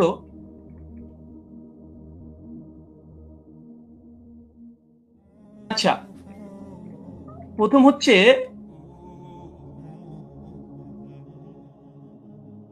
যে দলিলটা পেশ করেছেন মুনকাতি হাদিস, এই হাদিস নাকি মুরসাল তিনি অস্বীকার করেছেন, ইনকারের সনদ বিচ্ছিন্ন। অথচ আমরা দেখছি দেখেন এটা হচ্ছে আসরুস সুনান, আল্লামা নিমবি হানাফি তার একটি কিতাব, তার আসরুস সুনানের 779 নম্বর হাদিসে দেখেন ইয়াহিয়া সাইদ থেকে ওই রিওয়ায়াতটা এসেছে যেটা উস্তাদ জি মুসান্নাফ ইবনে আবি শাইবা থেকে পড়েছেন। হাদিসটা নিয়ে আসার পরে বলছে ও ইসনাদুহু মুরসাল, তিনি পরিষ্কার দাবি করছেন যে এই সনদ হচ্ছে ইনকেতা ঘটেছে, সনদের মধ্যে বিচ্ছিন্ন ঘটেছে। ইয়াহিয়া সাইদ আল কাত্তান রাহিমাহুল্লাহ তিনি ওমর বিন খাত্তাবের জামানা পাই নাই, আর তিনি এটাকে পুরোটাকে অস্বীকার করে দিলেন। আমি এটা খুব আশ্চর্য হয়েছি। তারপরে যদিও তিনি এখানে কবিন শব্দটা লিখে দিয়েছেন যে যদিও মুরসাল সূত্র বিচ্ছিন্ন তবে নাকি শক্তিশালী। আর একটা প্রশ্ন যুক্ত হয়ে গেল, উস্তাদজিকে বলবো হাদিস সহিহ হওয়ার জন্য কয়টা শর্ত। সমস্ত মুসলিম উম্মার ইজমা আছে হাদিস সহিহ হওয়ার জন্য 5টা শর্ত, এবং প্রথম যে শর্ত সেটা হচ্ছে সনদ মানে একদম মুত্তাসিল হতে হবে, সনদের মধ্যে কোনো যেন বিচ্ছিন্নতা না ঘটে, কোনো ইনকেতা না ঘটে, সূত্র যেন বিচ্ছিন্ন না হয়। এর চেয়ে হাদিস সহিহ হওয়ার জন্য এটা হচ্ছে ইজমাই শর্ত। সে হানাফি বলেন, আহলে হাদিস, শাফি, মালিকি যেই বলেন, সমস্ত উম্মত একমত হাদিস 5টা শর্তে সহিহ হয়। প্রথম শর্ত হচ্ছে ইত্তেসাল হতে হবে, মুত্তাসিল হতে হবে, সনদ যেন একদম কোনো মাঝখান থেকে চেঞ্জ যেন ব্রেক না করে। অবাক হলাম তিনি এই হাদিস একটা মুরসাল হাদিস তিনি নিজে প্রথমে স্বীকার করে নিয়েছেন কয়েকবার, আবারও স্বীকার করতেও যাচ্ছেন না। অথচ এখানে আসরুস সুনানে আল্লামা নিমবি হানাফি রাহিমাহুল্লাহ তিনি পরিষ্কার দাবি করে নিয়েছেন এই হাদিসের মধ্যে ইনকেতা ঘটেছে, এটা মুরসাল হাদিস, সূত্র বিচ্ছিন্ন হাদিস, তবে কওয়িন, তবে সনদের যে রাবিগুলো আছে এরা শক্তিশালী। হাদিস সহিহ হওয়ার জন্য যেহেতু রিজাল শাস্ত্রের আলোকে এবং হাদিস শাস্ত্রের আলোকে আমাদের দলিল উপস্থাপন করতে হবে। তো হাদিস সহিহ হওয়ার জন্য ওস্তাদ দেখেছি আমার জানার জন্য প্রশ্ন, বিনয়ের সঙ্গে প্রশ্ন, মানে মুত্তাসিল হওয়া এটা শর্ত কি, শর্ত একটু জানাবেন 5টা শর্তের মধ্যে। আর এই সনদের মধ্যে যে মুত্তাসিল, এই সনদের মধ্যে বিচ্ছিন্নতা ঘটেনি এটা প্রমাণ পেশ করবেন। চলুন এই দেখেন ইয়াহিয়া সাইদ আল আনসারীর এই বর্ণনাকে বাংলাদেশের জগৎ বিখ্যাত আমাদের আলী হোসেন ওসামা জিরো উস্তাদ জি হবে আমার জানা মতে, না হলেও রুহানি উস্তাদ হবে। দলিশ নামাজের মাসাল এই বইটা মোটামুটি 4 জন আলেম মিলে লিখেছে, এক মৌলানা তামিদুল মাওলা, আব্দুল মালিক সাহেব, আব্দুল মতিন সাহেব এবং আবু আকাস মৌলানা, 4 জন মিলে বইটাকে রচনা করেছে। এই তারাবির মাসালাতে 410 নম্বর এবং 411 নম্বর পৃষ্ঠাতে এই দলিলটা নিয়ে এসেছে। নিয়ে আসার পরে এই দলিলটাকে সামনে রেখে তিনি বলছেন যে মুসান্নাফের এই দলিলটা এই বর্ণনাটির সনদ সহিহ, তবে ইয়াহিয়া সাইদ যেহেতু হযরত ওমরের যুগ পাননি, আবার কার কাছ থেকে শুনেছেন তাও বলেনি, এই কারণে এটিকে মুনকাতি সূত্র বিচ্ছিন্ন বলা হয়। তার মানে আমাদের 4 জন সহ লেখা দলিল নামাজের মাসাল এ বইটা, মানে আমরা 5 জনের মত পেয়ে গেলাম মোটামুটি, যে হানাফি ভাইদের এবং দেওবন্দীদের ঘরনারী এই সনদকে মুনকাতি সূত্র বিচ্ছিন্নটা স্বীকার করে নিয়েছে। যদি এরা যদি মূর্খ হয় আল্লাহু আলাম বিসওয়াব হতে পারে, আমি এখানে কোনো কমেন্ট করব না। তারপরে তিনি ওসামা উস্তাদজি তিনি যে কথাগুলো বলেছেন টেনে হিসড়ে হাদিসটাকে আবার মানে হাসান করার চেষ্টা করছে। তো মূল কথা সনদের মধ্যে বিচ্ছিন্নতা ঘটেছে এবং হাদিসটার মধ্যে ইনকেতা ঘটেছে, আর বারবার উস্তাদজি বলছে হাদিসটা মুরসাল। আসলে হাদিসটা মুরসাল না, মুনকাতে। কারণ এই হাদিসটা মুরসাল হলে নবীর দিকে নিসবত হতো, যখন নবীর দিকে নিসবত না, এটা ওমরের দিকে নিসবত হয়েছে, যে ওমর আদেশ করেছে, তা হাদিসটা মুরসাল নাই, বরং এখানে ইনকেতা বলাটাই বেশি যৌক্তিক। মুনকাতি এই হাদিস, তার জন্য এখানে আরেকটা পয়েন্ট দেখে নিন। মুনকাতে হাদিসের ব্যাপারে উস্তাদজি অনেকগুলোই দলিল উপস্থাপন করলেন এবং বিভিন্ন আলেমদের ফতোয়া তিনি নকল করে বোঝানোর চেষ্টা করছিলেন বারবার, যে দেখেন মুনকাতে হাদিসকে অনেকে হাদিসে বা মুরসাল হাদিসকে অনেকেই সহিহ বলার চেষ্টা করছে, এমনকি শেখ আলবানিও বলার চেষ্টা করেছে, তিনি দলিল উপস্থাপন করেছেন। দেখেন, এটা তাইসুল মুস্তাহুল হাদিস, এটা হানাফি আলেম সকলেই মানে, এটা বাংলাদেশ থেকে কওমি ঘরানার তারাই ছাপিয়েছে বইটা, রকমারিতে অ্যাভেলেবেল পেয়ে যাবেন। এখানে দেখেন মুনকাতে হাদিসের উদাহরণ একটা দেওয়ার পরে বলছে মুনকাতে হাদিসের হুকুম কি, বলছে উলামায়ে কেরাম এই বিষয়ে একমত, মানে ইজমা দাবি করছে। বিলুপ্ত রাবি অবস্থা অজ্ঞতা থাকার কারণে মুনকাতে হাদিস জয়ীফ হিসেবে গণ্য। এখানে একটা সংক্ষিপ্ত সাধারণ শ্রোতার জন্য বলি যে ইয়াহিয়া সাইদ আল কাত্তান তার ওমর বিন খাত্তাবের জামানায় পায়নি, ওমর বিন খাত্তাবের মৃত্যুর প্রায় 40 থেকে 50 বছর পর এই রাবি জন্মগ্রহণ করেছে। ওমর বিন খাত্তাব জামানায় পায়নি, তিনি কিভাবে বলে দিলেন যে ওমরের জামানাতে অমুক ব্যক্তি, আবার নাম উল্লেখ নেই যে কাকে নির্দেশ দিয়েছে, নাম উল্লেখ নেই হাদিসে, যে 20 রাকাতের আদেশ করেছে। এখন যদি কেউ দাবি করে যে পাকিস্তানি আমলে ব্রিটিশদের সঙ্গে অমুক ব্যক্তি এবিসি ও দালালি করেছে, আজকের যুগের কোনো মানুষ যদি দাবি করে দেয় হয়তো তার যুগও আমি পাইনি, পাকিস্তানি আমল আমি পাইনি, যে দাবি করে দেয়, এ দাবিটা কেমন যৌক্তিক হতে পারে? ঠিক এই হাদিসের সঙ্গে সেটাই ঘটেছে। যিনি বর্ণনা করছেন ওনার সঙ্গে ওমর বিন খাত্তাবের জামানায় তিনি পাননি, ওমর বিন খাত্তাবের মৃত্যুর প্রায় 40 থেকে 50 বছর পর এই ব্যক্তির জন্মগ্রহণ করা হচ্ছে। আর মুনকাতে হাদিসের, এটা মুস্তালাহুল হাদিসের স্পষ্ট দলিল এখানে বিদ্যমান যে মুনকাতে হাদিস এটা যায়ীফ হয়। আচ্ছা, এরপর একটা দেখেন মুরসাল হাদিস বিষয়েও এই মুস্তালাহুল হাদিসের মধ্যে আসছে পরিষ্কারভাবে, কি বলছে দেখেন, উসুলবিদের দৃষ্টিতে মুরসাল এর অর্থ ব্যাপক, তাদের নিকটে প্রতিটি মুনকাতি রিওয়ায়াত মুরসাল, মানে এটা ইস্তাহালি হিসাবে অনেকেই মুনকাতিকে মুরসাল ব্যবহার করে ইস্তাহাল হিসাবে, কিন্তু হুকুম হিসাবে নয়। এরপর বলছে দেখেন, সনদের যে কোনো স্তর থেকে রাবি বাদ পড়ুক না কেন, খতিব বাগদাদির অভিমত হচ্ছে এটা। এরপরে হুকুম বলছে, কি বলছে দেখেন, যে প্রকৃতপক্ষে মুরসাল হাদিসে জয়ীফ, যদি উস্তাদজি এটা অস্বীকার করতেন না এটা মুনকাতে হাদিস না, এটা মুরসাল হাদিস, যদি অস্বীকার করে দিয়েছিলেন, তাদের ঘর থেকে দেখানো হচ্ছে হাদিসটা তারা মুনকাতে স্বীকার করে নিয়েছে, দৈশন নামাজের মাসালাতে মুনকাতে স্বীকার করেছে, আর আসারুস সুন্নাতে নিমবি তিনি মুরসাল স্বীকার করে নিয়েছেন। আচ্ছা, তারপরেও যদি ওসমান সাহেব বারবার এটাকে মুরসাল এটা অস্বীকার করেও এটা নিয়েই বারবার আলোচনা করে, মুরসাল হাদিসের ব্যাপারে হুকুম কি দিচ্ছে দেখেন, যে প্রকৃতপক্ষে মুরসাল হাদিসের জয়ীফ এবং বর্জনীয়, পরিষ্কার। আচ্ছা চলেন, এটা সহিহ মুসলিম মুকদ্দমা উঠে দেখবেন, এটা ইসলামিক সেন্টার থেকে ছাপানো, আরবিটাও আপনারা ভালোভাবে পড়তে পারবেন। এবং এখানে ইমাম মুসলিম রাহিমাহুল্লাহ তিনি পরিষ্কার মুরসাল হাদিসের একটা বাব কায়েম করেছে।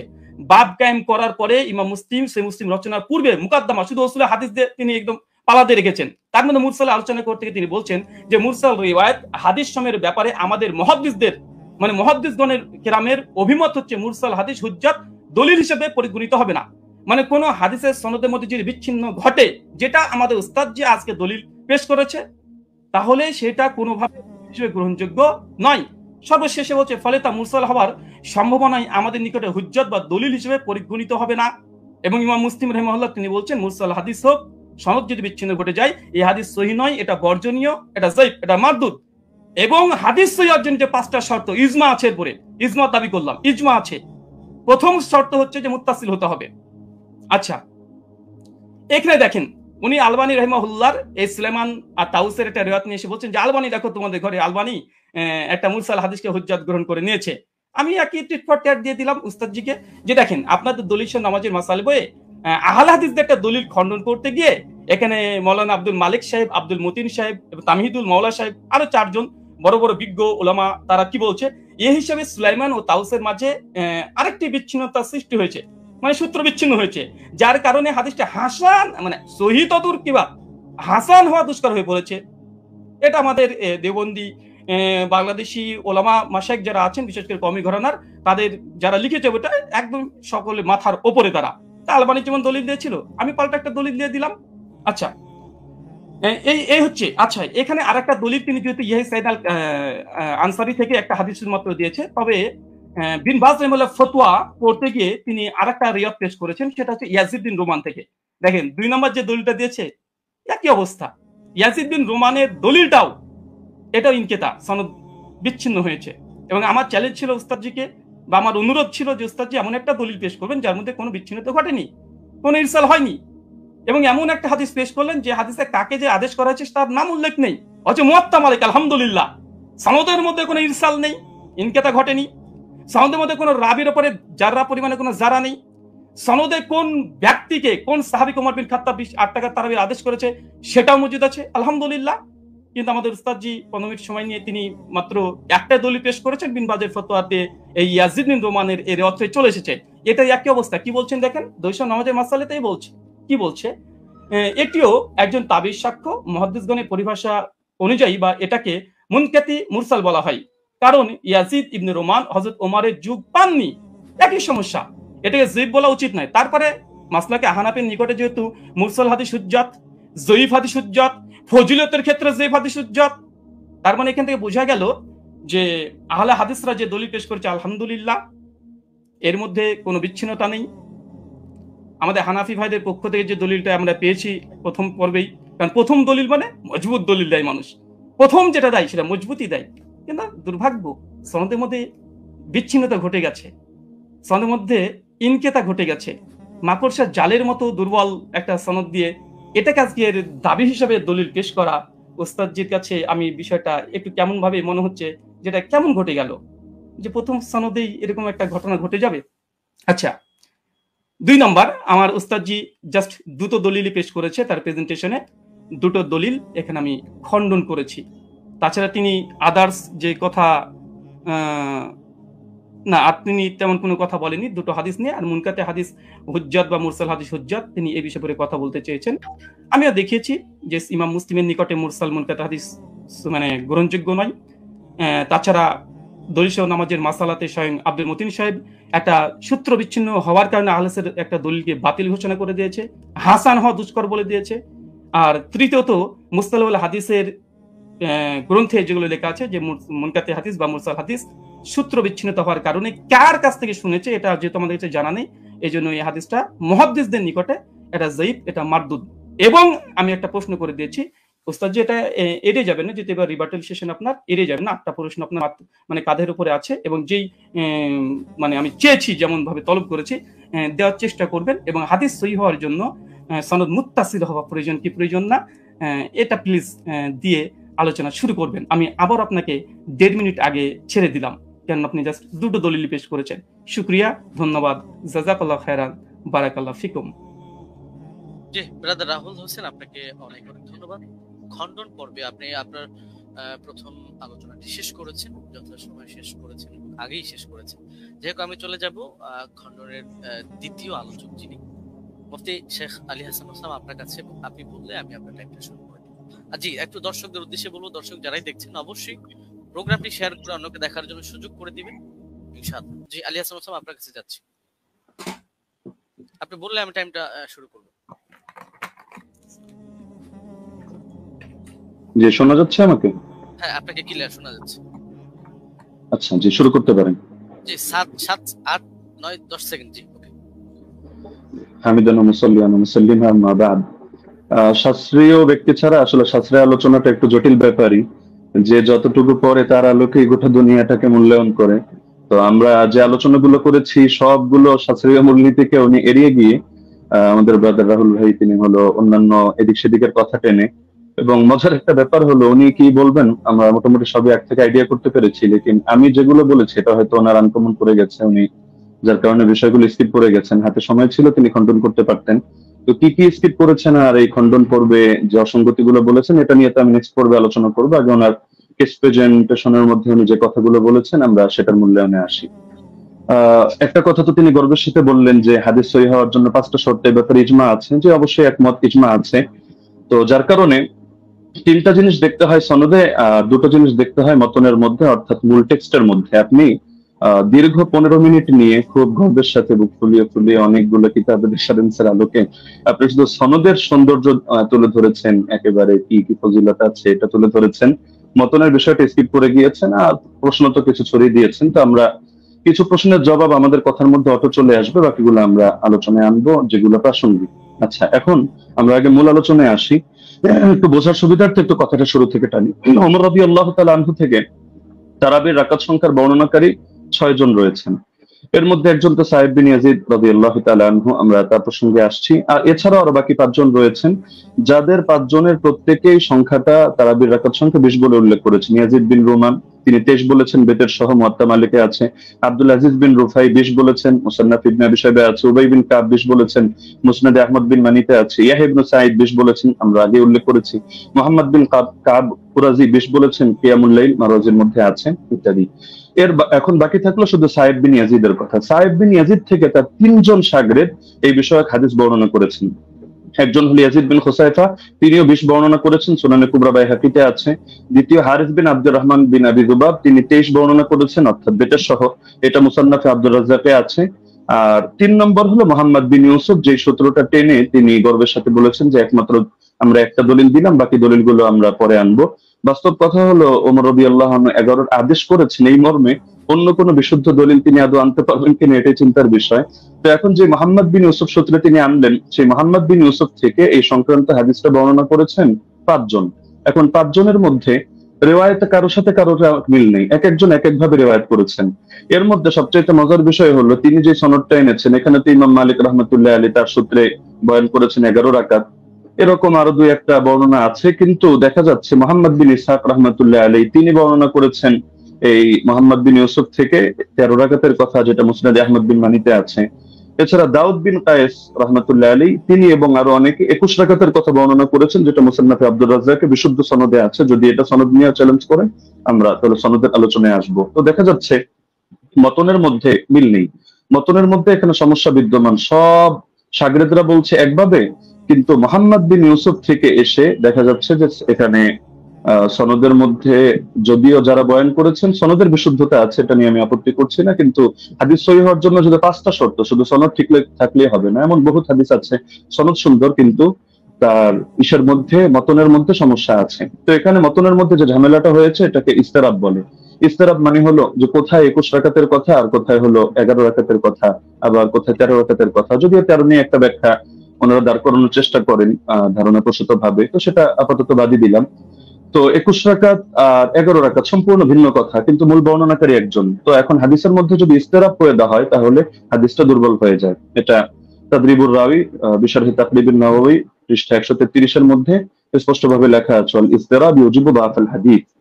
তাহলে স্পষ্ট এটা যে এখানে বর্ণনাকারী যারা রয়েছেন তারা যদিও সহিহ মানের, কিন্তু মতনের মধ্যে মুস্তারিব ইস্তেরাব থাকার কারণে হাদিসটা গর্বের সাথে যদিও সহিহ বলার চেষ্টা করছেন, কিন্তু হাদিসটা মতনগত কারণে এটা সহিহ না, বরং এটা যায়িফ হাদিস। এটা হেলাউ সুনানের মধ্যে 7ম খন্ড 145 146 স্পষ্টভাবে লম্বা চওড়া আলাপ আছে। শেখ জাফর আহমদ উসমানী রাহমাতুল্লাহ আলাইহি লিখেছেন, হাদা আসারুন মুস্তারিবুল মাতনি উখতুলিফা ফীহি আলা মুহাম্মদ ইবনে ইউসুফ। বলতে বলতে তিনি গিয়ে শেষে জানাচ্ছেন, ওয়া হাদা ইখতিলাফুন ইউসকিতুল ইহতিজাজ বিল আসার। এই জাতীয় ইস্তেরাব থাকলে এটা আসর দিয়ে আর দলিল দেওয়া যায় না, এটা দলিল অযোগ্য হয়ে যায়। তো এখানে ভুলটা কে করেছেন? ভুলটা মূলত ইমাম মালিকও করেননি, ইয়াহইয়া ইবনে সাঈদ ফাত্তানও করেননি।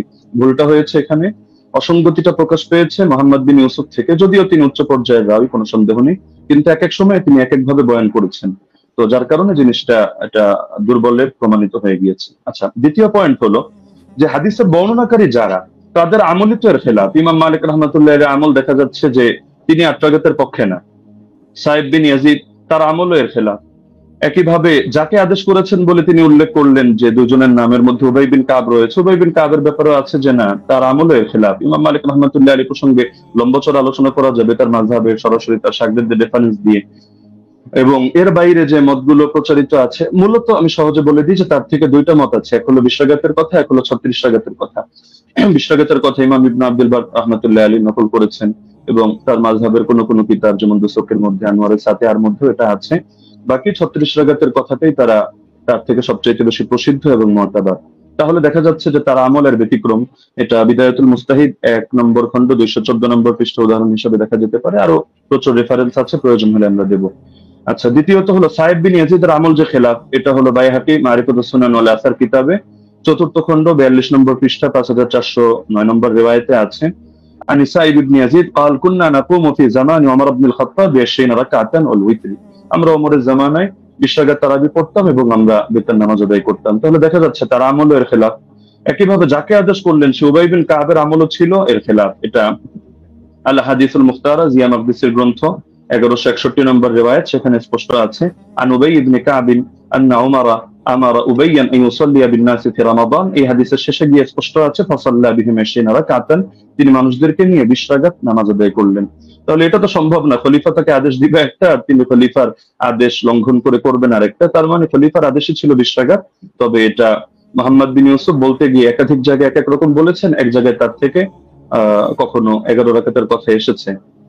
আচ্ছা, মুসান্নাফে আব্দুর রাজ্জাক গ্রন্থের মধ্যে উবাই বিন কাবের এই রিওয়ায়াত আছে 7730 নম্বর হাদিস। সেখানেও দেখা যাচ্ছে যে আন্না উমর জামা আন-নাস ফি রমাদান আলা উবাই ইবনে কাব ওয়া আলা তামিম আদ-দারি আলা 21 রাকাতান। ওমর রাদিয়াল্লাহু আনহু উবাই বিন কাব এবং তামিম দারিকে মানুষকে নামাজ পড়ানোর দায়িত্ব দিয়েছেন 11 রাকাত 21 রাকাত। তাহলে এখানেও দেখা যাচ্ছে যে দাবিগুলো মিলছে না। তো এই জিনিসটা ব্রাদার রাহুল মানুক বা না মানুক ইমাম ইবনে তাইমিয়া রাহিমাহুল্লাহ মেনে নিয়েছেন। সাবাতা আন উবাই ইবনে কাব কানা ইয়াকুমু বিন-নাস 20 রাকাতান ফি কিয়াম রমাদান ওয়া ইউতিরু বিসালাস। এটা প্রমাণিত যে উবাই বিন কাব রাদিয়াল্লাহু আনহু তিনি মানুষদেরকে নিয়ে রমাদানুল মুবারকের তারাবিতে 20 রাকাত নামাজ পড়তেন এবং 3 রাকাত বেতের আদায় করতেন। তাহলে ইমাম ইবনে তাইমিয়া রাহিমাহুল্লাহর বক্তব্য দ্বারা স্পষ্ট হয়ে যাচ্ছে। তো একটা মূলনীতি হলো, যদি বর্ণনাকারীর আমল তার বর্ণনার খেলাফ হয় তাহলে এর দ্বারা বোঝা যায় যে বর্ণনাটি আসলে এতে দুর্বলতা রয়ে গিয়েছে। আমালুর রাওয়ি আও ফাতওয়াহু বিখিলাফিল হাদিস আল্লাযী রাওয়াহু ইসবিতুল ইহতিজাজ বিল হাদিস।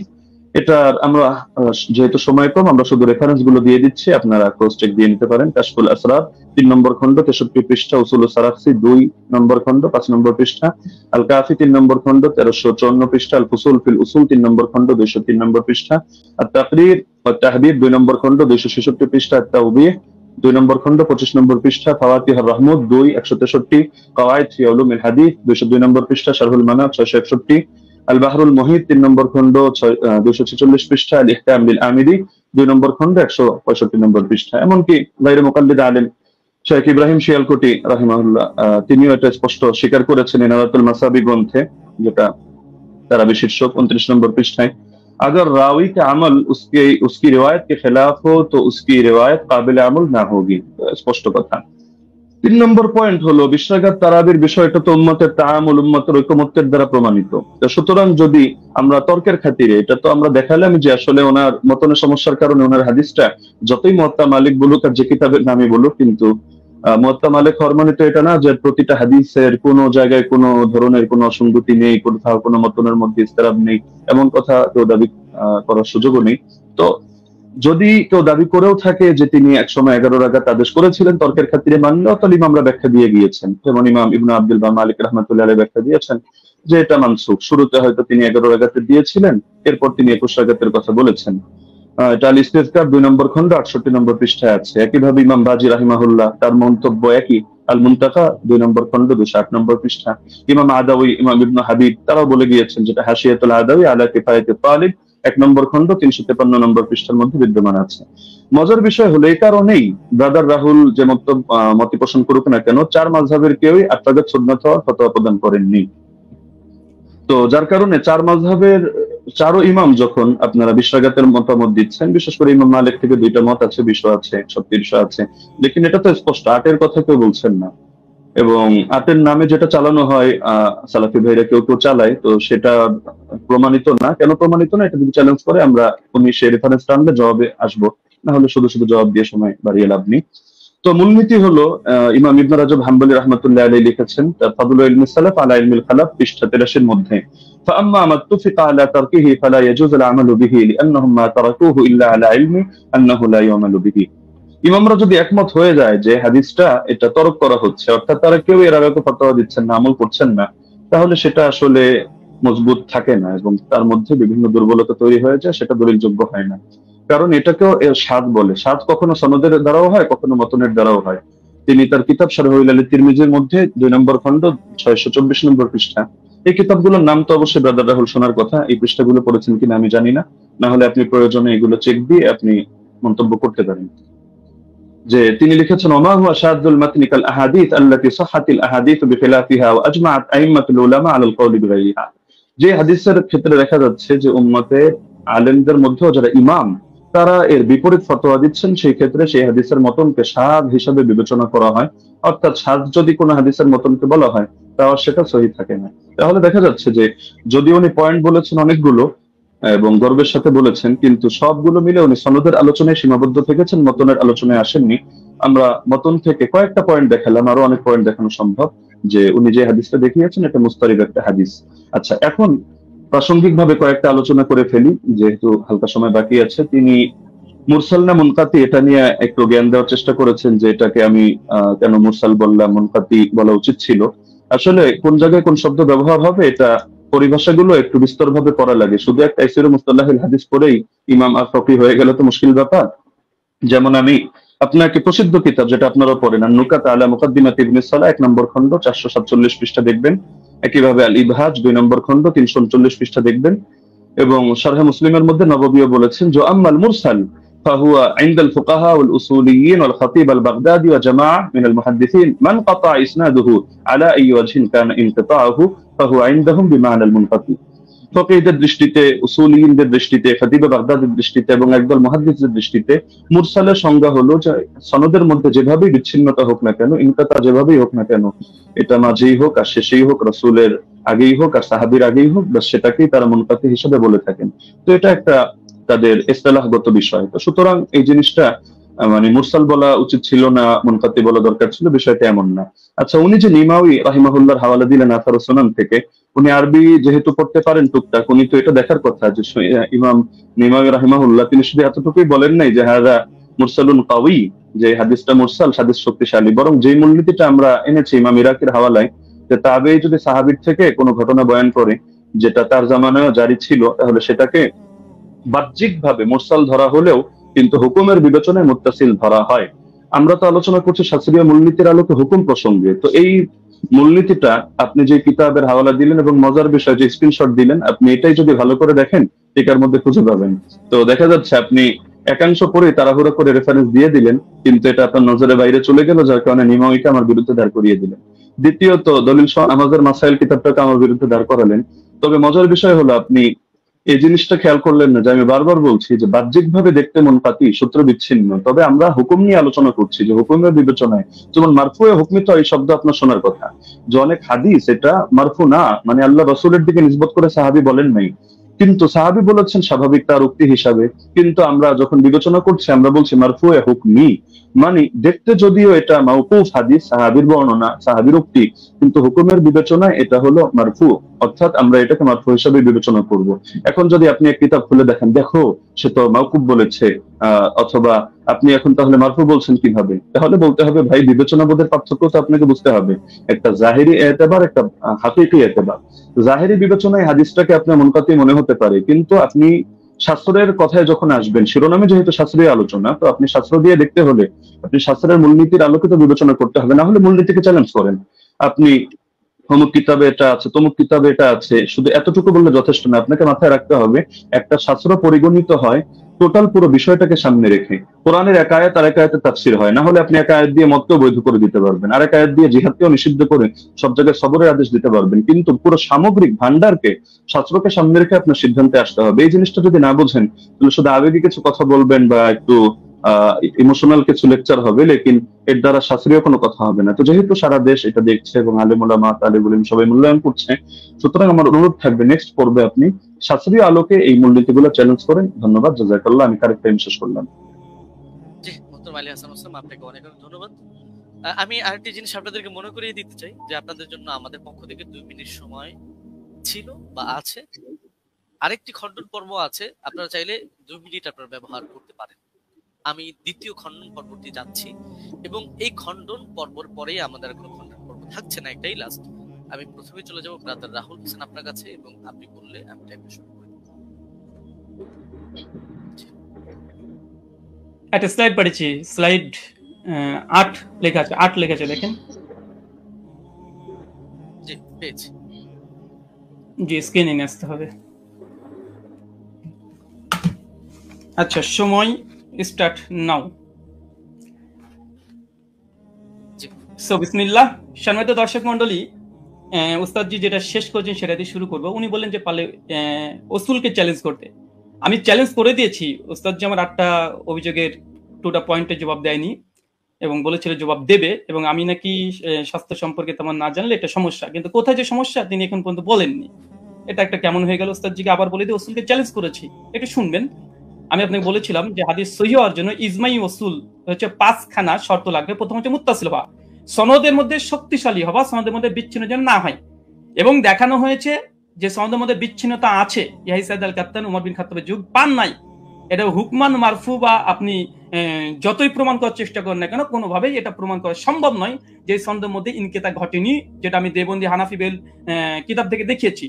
2 নম্বর বিষয়, এখানে তিনি আমাকে যে কথাটা আবার বলতে চাইলেন সেটা হাদিস সাজ হওয়া, এবং এর সঙ্গে সঙ্গে বললেন দেখেন 8 টাকাতে তারাবি যেটা দাদা রাহুল পেশ করেছেন সেটা মুয়াত্তা মালিক থেকে, আর মুয়াত্তা মালিকের সনদের রাবিদের মধ্যে কোনো সমস্যা নেই, তবে মতন নিয়ে ব্রাদার রাহুল কোনো কথা বলেনি। অভিযোগ করে তো দেখেন, অভিযোগ করলে তো জবাব দেব, আপনি তো অভিযোগটা করেননি, বরং দ্বিতীয় পর্বে এসে অনেকগুলো 1 ডজন দলিল আপনি এখানে পেশ করেছেন। এটা একটা মানে কোয়ালিটি আছে, যে শেষ পর্বে একসঙ্গে অনেকগুলো দিয়ে দিব যেন আর সময় না পাওয়া যায়, এটা আমরাও বুঝি। চলেন আপনার সেটার জবাব দিয়ে দিই। উনি বললেন যে মোহাম্মদ বিন ইউসুফ থেকে 3 জন, সাইদ বিন ইয়াজিদ থেকে টোটাল 6 জন হাদিস বর্ণনা করেছে তারাবির 20 রাকাতের টোটাল তারাবি রাকাত সংখ্যার উপরে। তার মধ্যে মোহাম্মদ বিন ইউসুফ একজন, যিনি 3 জন হাদিস বর্ণনা করেছে মোহাম্মদ বিন ইউসুফ থেকে। এক ইমাম মালিক যিনি 11 রাকাতের কথা বলেছে, যেটা আমার দলিল দেখিয়েছি। উনি বলেন মোহাম্মদ বিন ইবনে ইসহাক উনি 13 রাকাত, আর দাউদ বিন কায়েস তিনি 21 রাকাত। অতএব এখানে ইজতিরাব ঘটেছে। বাহ, চমৎকার। উস্তাদজিকে বলবো আর একটু পড়াশোনা করতে হবে। শুধু মোহাম্মদ বিন ইউসুফ থেকে মাত্র 3 জন নয়, টোটাল ব্যবহার করেছে 8 জন হাদিস। আপনার সামনে স্ক্রিন দেখতে পাচ্ছেন। ইয়াহিয়া সাইদ আল কাত্তানের মতো মুহাদ্দিস আপনি যার কথা বলেন উনিও ব্যবহার করেছেন। উনি মোহাম্মদ বিন ইউসুফ থেকে 11 রাকাতের কথা আদেশ করেছেন, যেটা মুসনাদ ইবনে আবি শাইবাতে রিয়াত স্পষ্ট সেই সনদে প্রমাণ আছে। যদি সম্ভব হয় একটা কিলো কাল করে দেখাবেন, আমি স্ক্রিন নিয়ে আসছি। 2 ইমাম মালিক তো দেখলেন একটু আগে, ইসমাইল বিন জাফর তিনিও বর্ণনা করেছেন 4, ওসমান ইবনে যায়েদ আল লাইসি তিনিও বর্ণনা করেছেন 11 রাকাত, ইসমাইল বিন উমাইয়া তিনিও 11 রাকাত, আব্দুল আজিজ বিন মুহাম্মদ তিনিও 11 রাকাত। টোটাল মোহাম্মদ বিন ইউসুফের 8 জন শাগরেদ, পয়েন্ট টু বি নোটেড, ভালোভাবে দেখেন, গেম ঘুরে যাবে এখান থেকে। মোহাম্মদ বিন ইউসুফের টোটাল 8 জন শাগরেদ তারাবির রাকাত বর্ণনা করেছে, তার মধ্যে 5 জন বাবার বর্ণনা করছে 11 রাকাত। শুধুমাত্র মোহাম্মদ বিন ইউসুফ আর দাউদ বিন কায়েস তারা বলছে কেউ 13 রাকাত, কেউ হচ্ছে 21 রাকাত। চলেন জবাব দেখেন। মোহাম্মদ বিন ইসহাক তিনি কি বলছেন, 21 রাকাত নাকি বর্ণনা করেছে। মোহাম্মদ বিন ইসহাক কে? হানাফিদের বই তাজালিয়াতে শাবদা দেওবন্দি মুনাজিরের নাকি ইসলাম তাজালিয়াত শাবদার 5ম খণ্ডের 311 পৃষ্ঠায় পরিষ্কার বলছে মোহাম্মদ বিন ইসহাক ইমাম মালিক তাকে দাজ্জাল বলেছে, কাযযাব বলেছে, মিথ্যুক বলেছে। হানাফিদের নিকটে মোহাম্মদ বিন ইসহাক তিনি কাযযাব, মিথ্যুক, মানে তাদের উসুল দিয়ে হাদিস জাল পর্যন্ত বলা যায়। কেন সনদের মধ্যে এই মোহাম্মদ বিন ইসহাক যিনি আছেন ইনি কাযযাব, যিনি 21 রাকাত বর্ণনা করেছে মোহাম্মদ বিন ইউসুফ থেকে। তাই মোহাম্মদ বিন ইউসুফের 5 জন শাগরেদ বলছে 11 রাকাত, আর একজন কাযযাব রাবি দেওবন্দীদের দাবি অনুযায়ী তিনি বলছেন যে না 13 রাকাত। অতএব এই হাদিস সহিহ নয়, এটা হানাফিদের উসুল্লাহ প্রমাণিত। চলেন এটা যদি সন্তুষ্ট না হয়, দলিল সহ নামাজের মাসাইল 144 নম্বর পৃষ্ঠাতে মাওলানা আব্দুল মতিন সাহেব তিনিও এখানে এই 21 রাকাতে বর্ণনাকারী যিনি আছেন তার নাম মোহাম্মদ ইবনে ইসহাককে জয়ীফ এবং দুর্বল বলছে। স্ক্রিন আপনার সামনে লক্ষ্য করেন। 3 নম্বর, জাস্টিস তাকি উসমানী এটা উসুল দিয়েছে, আলহামদুলিল্লাহ উসুল দিয়েছে। উসুলকে চ্যালেঞ্জ করেন, তাকি উসমানী রসুলকে চ্যালেঞ্জ করেন। কি বলছে দেখেন, দারসে তিনি 2 খণ্ডের 93 পৃষ্ঠা তিনি বলছেন মোহাম্মদ ইবনে ইসহাক রাহিমাহুল্লাহ মাকহুলের ছাত্র, তার সম্পর্কে পেছনে বলা হয়েছে যে তার একক বর্ণনা সন্দেহযুক্ত। তার মানে মোহাম্মদ বিন ইউসুফ যদি একাকী কোনো রিয়াত বর্ণনা করে সেটা সন্দেহযুক্ত। আর তাজালিয়াতে শাবদারে বলছে মোহাম্মদ বিন ইসহাক হচ্ছে কাযযাব, যিনি 21 রাকাতে বর্ণনা করেছে। তাই ইমাম মালিক যে 11 রাকাতে বর্ণনা করেছে এটাই সহিহ, বরং মোহাম্মদ বিন ইসহাকের 13 রাকাতে বর্ণনা এটাই সহিহ। কোথা থেকে কি দিয়ে দিয়েছে চলেন এরপর কি বলছেন। দাউদ বিন কায়েসের হাদিস দিয়ে তিনি ইজতিরাবের দাবি করেছে। ওই উস্তাদজিকে আমি প্রথম পর্বে চ্যালেঞ্জ করেছিলাম যে ইজতিরাবের সংজ্ঞা কি পেশ করবেন, আর সেই সংজ্ঞাকে সামনে রেখে এই হাদিসকে আপনাকে ইজতিরাব দাবি করতে হবে। কারণ ইজতিরাবের একটা সংজ্ঞার মধ্যে এটাও পড়ে যে দুটো হাদিস সেম সমপরিমাণের সহিহ হতে হবে চেন অফ নারেশন।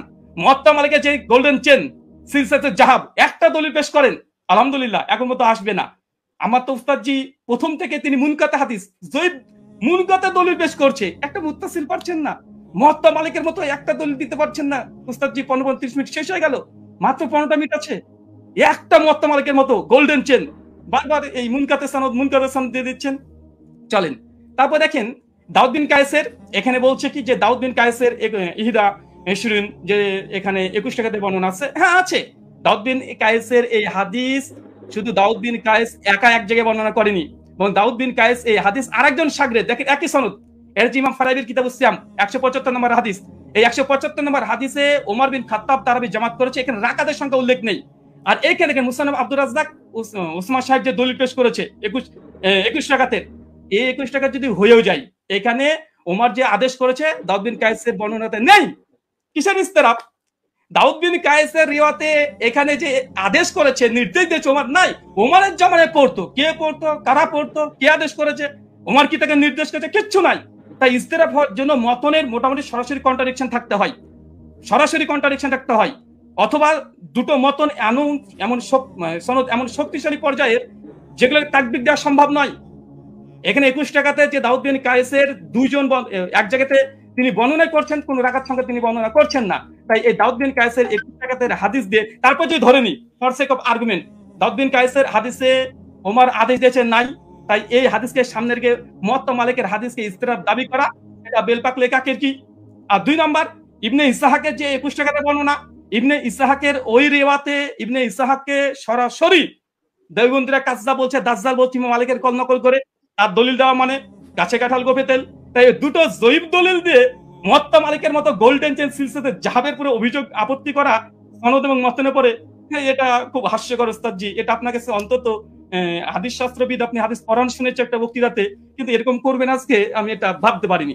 আর তৃতীয়, যদিও সঞ্চালক আজকে দৃষ্টি কেমন দিয়েছে জানি না, আজকে আমাদের আলোচনাতে ছিল যে তিনি কোনো ফাতোয়া ফারাজ দিবেন না, তিনি ওসাইমিনের ফতোয়া নিয়ে এসেছেন, ইবনে তাইমিয়ার ফতোয়া নিয়ে এসেছেন, ইবনে আব্দুল বারের ফতোয়া নিয়ে এসেছেন, স্যার মাযহারের ফতোয়া নিয়ে এসেছেন, ফাঁকা মাঠে গোল দিতে চেয়েছেন, এখানে থামানো হয়নি। যদি এরকমই হয় আমরা দোল দিতে পারি, চলে সামনে আসছে। আচ্ছা, তার মানে বোঝা গেল মুহাম্মদ বিন ইসহাকের ওই রেবাত 3 জন নাই উস্তাদজি, 8 জন। 5 জন বলেছে 11 রাকাত, আর 2 জন বলেছে 13-21, আর দুটো হাদিসই জয়ীফ হানাফি দেওবন্দীদের উসুল অনুযায়ী। তাই ওটা দিয়ে ইস্তেরাব দাবি করা বেলপাকলে কাকের কি এরকম হয়ে যায়। আচ্ছা, ওস্তাদজির অভিযোগ ভিত্তিহীন প্রমাণ হয়ে গেছে। প্রথম কথা, 8 টাকাতে তারবি আলহামদুলিল্লাহ, ওটা না মতনি জয়ীফ না মতন না ইস্তেরাব, কোনো কিছু নেই। এবং চ্যালেঞ্জ করেছিলাম যে মানে বিগত দিনে 1284 হিজরির পূর্বে দেওবন্দি মাদ্রাসা প্রতিষ্ঠা হওয়ার আগে কোন মুহাদ্দিস হাদিসটাকে ইস্তেরাব দাবি করে বাতিল করেছে, প্রমাণ দিতে পারেনি। 8টা প্রশ্ন ছিল।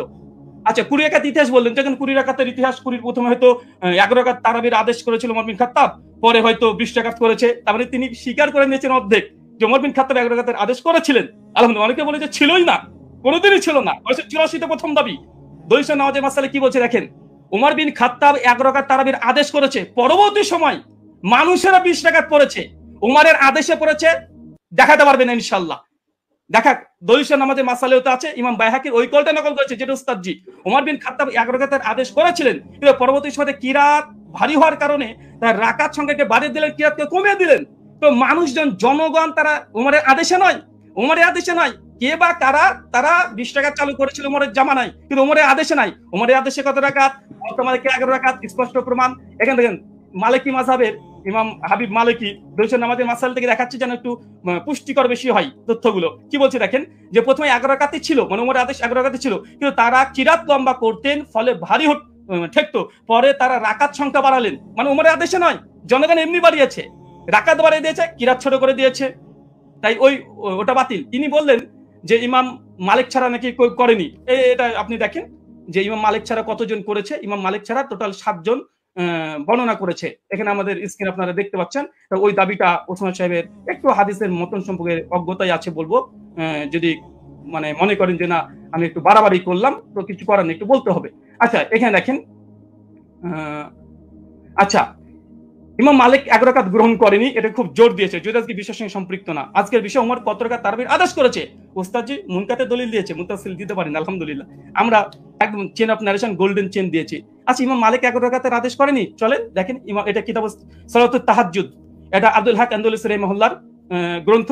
ইমাম মালিকের শাগরেদ ছাত্র তার বলছে, কি বলছে দেখেন, এখানে বলছে কলা শাহ বিন আব্দুল আজিজ আন মালিক, মানে ইমাম মালিকের ছাত্র, তিনি রিওয়ায়াত করছেন, কি বলছেন, আল্লাযী আখতারা বিহা, ইমাম মালিক যেটাকে গ্রহণ করেছে, ইখতিয়ার করেছে, কি করেছে, বিহি নাফসি, ইমাম মালিক নিজের জন্য কত রাকাত তিনি করেছেন।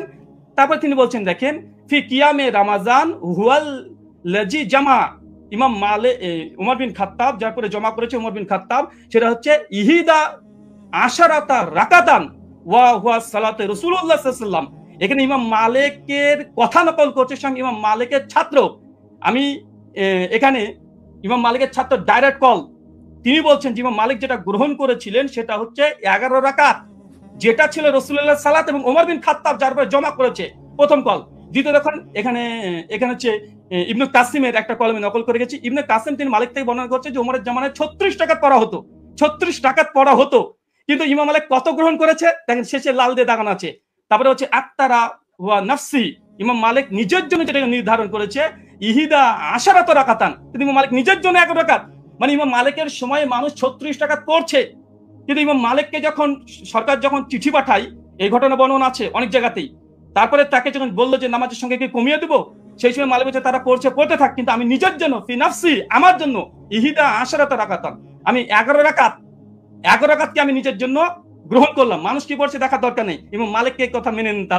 আচ্ছা, এরপরে দেখেন, আচ্ছা বদরুদ্দিন আইনি হানাফি তিনিও উমদাতুল কারি শারহ সহিহ বুখারীতে 102 নম্বরে তিনি এই কথা স্বীকার করে নিয়েছেন যে ইমাম মালিক তিনি তার নিজের জন্য 11 রাকাতকে তিনি পছন্দ করেছিলেন। তার জামানায় কে কত পড়েছিল দেখার দরকার নেই, কারণ আমাদের আজকের আলোচ্য বিষয় এটা নাই যে কার জামানায় কত রাকাত পড়েছে। যদি ওটা নিয়ে ডিবেট করতে হয় আসেন পরে একটা সেশন রাখেন, অন্যদিন একটা সময় দেন, আবার আসবো, এটাও প্রমাণ করবেন ইনশাআল্লাহ। ওমর বিন খাত্তাব জামানাতে 8 টাকার তারাবি হতো। আজকের আলোচ্য বিষয় ওসমান সাহেব ভুলে গেলে হবে না, ওমর বিন খাত্তাব কত রাকাত তারাবির আদেশ করেছেন, ওমরের জামানায় কে বা কারা কত পড়তো, কোন ইমাম কত রাকাতের ফতোয়া দিয়েছে, কে কি বলেছে, এটা নয়। হাদিস শাস্ত্রের আলোকে ওমর বিন খাত্তাব কত রাকাত আদেশ করেছে, মুওয়াত্তা মালিকের স্পষ্ট হাদিস 11 রাকাত। আপনি ইস্তেরাবের দাবি করেছিলেন, দুমড়ে মুচড়ে গেছে আলহামদুলিল্লাহ। বরং আপনি যে দলিল দিয়েছেন সবগুলো মুনকাতে হাদিসে পেশ করেছেন, এবং আপনাকে যে চ্যালেঞ্জগুলো করা হয়েছিল, আপনাকে যে চ্যালেঞ্জগুলো করেছিলাম সেই চ্যালেঞ্জের জবাব এখন পর্যন্ত আসেনি। যে ইয়াহিয়া সাইলাল কাত্তানের যে বর্ণনা পেশ করেছেন, কাকে আদেশ করেছে হাদিস উল্লেখ নাই। মুওয়াত্তা মালিকের হাদিস দেখেন, দুটো হাদিসকে সম্মানিত দর্শক মণ্ডলী মাইন্ড খুলে রাখেন, ফ্রেশ রাখেন, এক গ্লাস পানি খান, তারপর আলোচনা শোনেন। উনি উমারের 20 টাকা তারাবির আদেশ যে দলিল দিয়েছে, মুনকাতে সনদ বিচ্ছিন্নতা আছে, কাকে উমার আদেশ দিয়েছে সে কথা হাদিসের মধ্যে উল্লেখ নেই। আচ্ছা, আর ওমর বিন খাত্তাব মুওয়াত্তা মালিকের সবকিছু মজুদ আছে আলহামদুলিল্লাহ। তারপরেও দেখেন কোন হাদিসটা বেশি মজবুত এবং কোনটা শক্তিশালী, কোনটা। চলেন, আচ্ছা, উনি বলছেন অধিকাংশ ওলামারা তো ইমাম তিরমিজি কল নকল করলেন যে অধিকাংশ আহলে ইলম তারা কত রাকাত পড়েছে, তারা 20 রাকাতের কথা বলেছে। দেখেন ইমাম তাবারি কথা নিয়ে নেন, তাহলে ইমাম তিরমিজির পাল্টা জবাব তাবারি কল দিয়ে তিনি কি বলছেন, তিনি পরিষ্কার বলছে, ইমাম তাবারি কথা আছে কাসরি মিনাল আহলিল ইলম, অধিকাংশ ওলামারা আহলে ইলমরা, মূর্খরা নয়, আহলে ইলমরা কি করেছে, ইহিদা আশরাতা রাকা, তারা 11 রাকাতকে পছন্দ করেছে। 11 রাকাতকে, এটা ইমাম কুরতুবীর কল মজুদ আছে। তো এরকম ফতোয়া যদি দিতে চাই এবং আপনিও দিবেন আমিও দিব। আজকের টপিক এটা নয় যে কোন হুজুরে কত ফতোয়া দিয়েছে, জনগণ কত পড়তো, লোকজন কত পড়তো। আজকের আলোচ্য হচ্ছে উমর কত রাকাতের আদেশ করেছে। চলেন, এখানে তিনি কয়েকটা দলিল এখানে 20 টাকাতে আবার দেওয়ার চেষ্টা করেছে, আমরা সেখানে দেখাবো। বরং আমি বলবো আচ্ছা 20 টাকাতে তিনি হাদিস, আরো তিনি ঝরঝর করে 6খানা হাদিস দিয়ে ফেলেছেন, আমাদের 4টেই মুরসাল। আমি সনদ দেখেন, পুরো হানাফিকে স্ক্রিনের মধ্যে রেখে দিয়েছে আপনি এই মুহূর্তে। সাইদ বিন ইয়াজিদ থেকে আবু জুয়াবের হাদিস যায়িফ, চলেন এক ঝলক দেখে দেবো শুধু, কারণ এখানে আসলামি আছে, ইব্রাহিম বিন মুহাম্মদ বিন আবি ইয়াহিয়া আসলামি, তিনি পঞ্চম স্তরের মুদাল্লিস রাবি। এবং জেব বলেছে এ রাবিকে স্বয়ং ইয়াহিয়া ইবনে মাইন হানাফি বলে দাবি করা হয়, তিনি স্বয়ং তাকে কাজ্জাব বলেছেন। লাইসা বিসিকাতিন, তিনি সিকা নয়, কাজ্জাব, তিনি মিথ্যুক রাবি দলিল দিয়েছে। মুস্তাজি হতাশ হয়েছি আলাইহিস সাহেব। 2 নম্বর আবুল আলিয়ার যে বর্ণনা পেশ করেছে, আবুল আলিয়ার বর্ণনা আবু জাফর রাজি জেব রাবি কে বলেছে, দেখেন এখানে নাজমুর রায়াত হাফিজ জাইলি কি বলছে, আবু জাফর মুতাকাল্লিম ফি, তিনি বিতর্কিত রাবি। ওয়ালা আলী ইবনুল মাদিনী, তিনি অনেক মানে ইস্তেরাব করতেন। ওয়ালা আহমদ লাইসাবি কয়িন, ইমাম আহমদ বিন হাম্বল বলছে এই আবু জাফর রাজি ইনি হচ্ছেন শক্তিশালী নয়। ওয়ালা আবু জুরা রাজি ইয়াহুম কাসিরাত, অধিকাংশ ভুল করতেন। হাফেজ জাইলাই হানাফি তিনি বলছেন আবুল আলিয়ার হাদিসের যে রাবি আবু জাফর, ইনি জয়ীফ রাবি, মুতাকাল্লিম ফি, বিতর্কিত রাবি দলিল দিচ্ছেন মুওয়াত্তা মালিকের সামনে। অবাক। দেখেন ইমাম আহমেদ বলছে মুস্তারিবুল হাদিস আবু জাফর রাজিকে। পঞ্চম আচ্ছা, এবং তিনি ইয়াজিদ বিন রোমানের হাদিসটাকে তিনি আবার পেশ করলেন, নতুন পরপর 3টে হাদিসকে ইরসাল বলছে।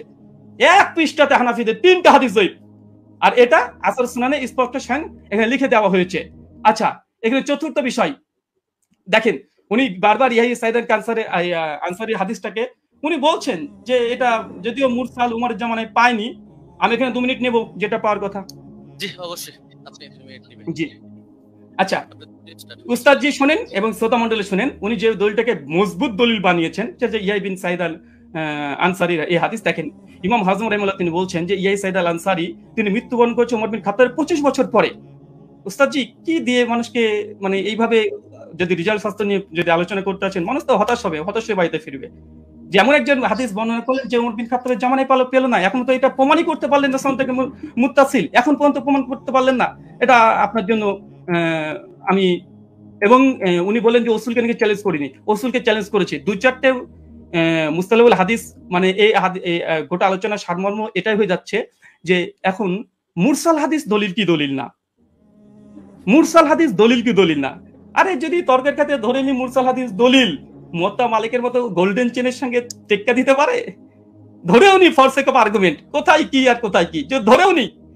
তারপরে দেখেন এখানে আরেকটা উনি বললেন যে ওমরের জামানাতে পড়ার কথা, যদি ওমরের জামানার কথা হয় আমরা তো দলিল দিয়ে দিতে পারবো যে ওমরের জামানাতে সাহাবীরা ইয়াহিয়া সাইদ আল কাত্তানের মতো সাহাবীরা তিনিও 11 রাকাত তারাবি পড়েছেন, এই মর্মে অনেকগুলো দলিল আমরা দেখিয়ে দিতে পারবো। আমি এক ঝলক শুধু দেখে দেবো, তিনি যেহেতু অনেক সাহাবীদের কথাও তিনি দলিল হিসেবে নিয়ে এসেছেন যে তারা কোন কোন জামানায় তারা পড়তো। আচ্ছা চলেন,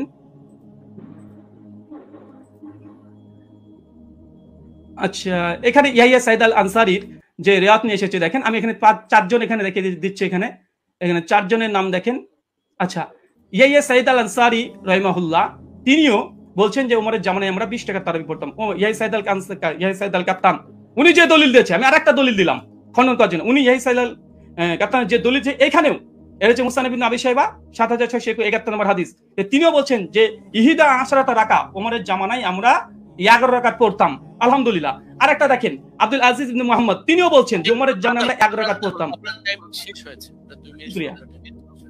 শুকরিয়া জাযাকাল্লাহ খাইরান। অনেক অনেক ধন্যবাদ আপনাকে। আমি একটু দুঃখ প্রকাশ করে নিচ্ছি যে 2 আলোচকই আপনারা মাঝখানে কিছু আমার কাছে মনে হয়েছিল যে আপনাদের আলোচনাটা প্রাসঙ্গিক, যার কারণে ফতোয়া বিষয়টা নিয়ে আলী হাসান ওসামা আলোচনা করেছেন। এটাকে বিপরীত করে আবার ব্রাদার রাহুল হোসেন আপনিও ইমাম মালিকের কিছু বিষয় নিয়ে আসছিলেন, আমি বলবো যে আপনারা দুজনই জেনেছেন। তো যাই হোক, আমি একেবারে আলী হাসান ওসামা আপনার খণ্ডনের শেষ করব, তারপরে আপনারা আর পাচ্ছেন না। তবে হ্যাঁ, এখানে আমরা আশা করবো বা রিকোয়েস্ট থাকবে যে প্রসঙ্গিকের মধ্যে আমরা কথা বলবো। জি শোনা যাচ্ছে আমাকে? জি আপনাকে শোনা যাচ্ছে, আপনি বললে আমি টাইমটা স্টার্ট করি। হ্যাঁ শুরু করেন। জি ওকে, হামিদান ওয়া মুসাল্লিয়ান ওয়া মুসাল্লিমা আম্মা বাদ। ব্রাদার রাহুল ভাইয়ের ব্যাপারে আমি একটা হতাশা প্রকাশ করছি। এই লিখিত সাজানো গোছানো ফরম্যাট দিয়ে আমার কথাগুলো খণ্ডন করতে চাইলে সবচাইতে বড় যে ঝামেলাটা আপনি করেছেন, আমি কথা বলি 50টা আর আপনি লিখিত ফরম্যাট থেকে সেই আগে চর্বিত চর্বণ যা সাজিয়ে রেখেছেন এবং 3 বছর থেকে বয়ানও যা বলছেন ওই সেগুলোই টেনে টেনে আপনি শুধু আগের কথাগুলোই করেন, অথচ অধিকাংশ পয়েন্ট আপনি বোঝেনই না, না ইচ্ছাকৃত এড়িয়ে চলেন, আমি ধরতে পারি না। দ্বিতীয় বিষয় হলো আপনি বলেন আমি ফতোয়াটা নিচ্ছি, আমি কোনো প্রসঙ্গে ফতোয়াটা নিই, আমি উসুল বোঝানোর জন্য উদাহরণ দিয়েছি। ইমাম তিরমিজি রাহিমাহুল্লাহ কি মত দিয়েছেন, আলেমরা কি মত গ্রহণ করেছেন সেটা তো আমি বলিনি। আমি তো দেখিয়েছি ইমাম তিরমিজি এই বক্তব্যটা বলেছেন যে রুয়ান ওমর থেকে বর্ণিত হয়েছে 20 রাকাতের কথা, এই প্রসঙ্গে এনেছি। আপনি কথা না বুঝেই সেই লিখিত ফরম্যাটে খণ্ডন করতে গেলে এটা ভুল করবেন, শুধু আবেগী কথা দিয়ে তো হবে না। আর শুধু জুবায়ের আলী জাই, নাসিরউদ্দিন আলবানী রাহিমাহুল্লাহ ওনাদের শুধু হাওয়ালাগুলো থেকেই ওই কপি পেস্ট করে আপনি একটা ফরম্যাট সাজিয়ে রাখলে সব কথা খণ্ডন করতে পারবেন না। এখন আপনি বারবার বলছেন যে আপনি একটা সনদ দেখান যেটা ইনকিতা নাই। আরে ভাই আপনি তো উসুলের আলোকে কথায় আসবেন, আপনি তো আমি যে উসুলগুলো শুনলাম ইতিমধ্যে 8-10টা উসুল শোনানো হয়ে গেছে, আপনি উসুলেরই কোনো ধার ধারছেন না। আপনি মুরসাল নিয়ে শুধু মুকদ্দিমায়ে মুসলিম থেকে একটা হাওয়ালা দিয়ে দিলেন, বাস শেষ, যেন মুরসাল নিয়ে পৃথিবীতে আর কেউ কখনো কিছু বলেই নেই। তো যাই হোক আমি এগুলোতে আসবো। আমি প্রথম শুরু করি, আপনি দাউদ বিন কায়েসের যেই বক্তব্যটা দিলেন যে দাউদ বিন কায়েসের এই বক্তব্যের মধ্যে এখানে আদেশের কোনো কথা নেই। আসলে আপনি আরবি কতটুকু পারেন আমি জানি না, আপনি আরবি মতনগুলো পড়েন না, ইচ্ছাকৃত কিনা আমি জানি না, যে মতনের ভুল থেকে বাঁচার জন্য কিনা, হতে পারে, হলে হতে পারে, অন্য হিকমত থাকতে পারে, সময় বাঁচানোর ব্যাপারে হতে পারে। আপনি এই বাক্যটার অনুবাদটা করে দিয়েন আমাকে, যে দাউদ বিন কায়েসের রিওয়ায়াতের মধ্যে যে আছে যে আন্না উমর জামাআ আন-নাস ফি রমাদান আলা উবাই ইবনে কাব ওয়া আলা তামিম আদ-দারি আলা 21 রাকাতান, এই জামাআর সাথে আলা অব্যয়যোগে যখন বলা হয় জামা উমারু, ওমর মানুষকে জমা করেছেন কোন ব্যাপারে? আলা ইহদা ওয়া 20 রাকাতান, 21 রাকাতের ব্যাপারে। তখন এর দ্বারা কি বোঝায়? যে ওমর আদেশ করেন নাই, ওমর কিছু বলে নাই, তারা নিজেদের থেকে পড়ে নিয়েছেন। এই অনুবাদটা এটা কোন ডিকশনারির আলোকে করলেন পৃথিবীতে? এটা কি মেড ইন ইন্ডিয়া না মেড ইন বাংলাদেশ? এটা আমাকে অনুগ্রহ করে আপনি দেখাবেন। আর আপনি বললেন যে 8 জন বর্ণনা করেছেন, শুধু ওই 3 জনই না। আমি তো 3 জন প্রসঙ্গ আর 8 জন প্রসঙ্গে বলিনি। আমি তো কথাটা বলেছি এই প্রসঙ্গে যে ওনাদের বর্ণনাগুলোর মধ্যে ভিন্নতা আছে, ইস্তেরাব আছে, এই প্রসঙ্গে আমি কথাটা টেনেছি।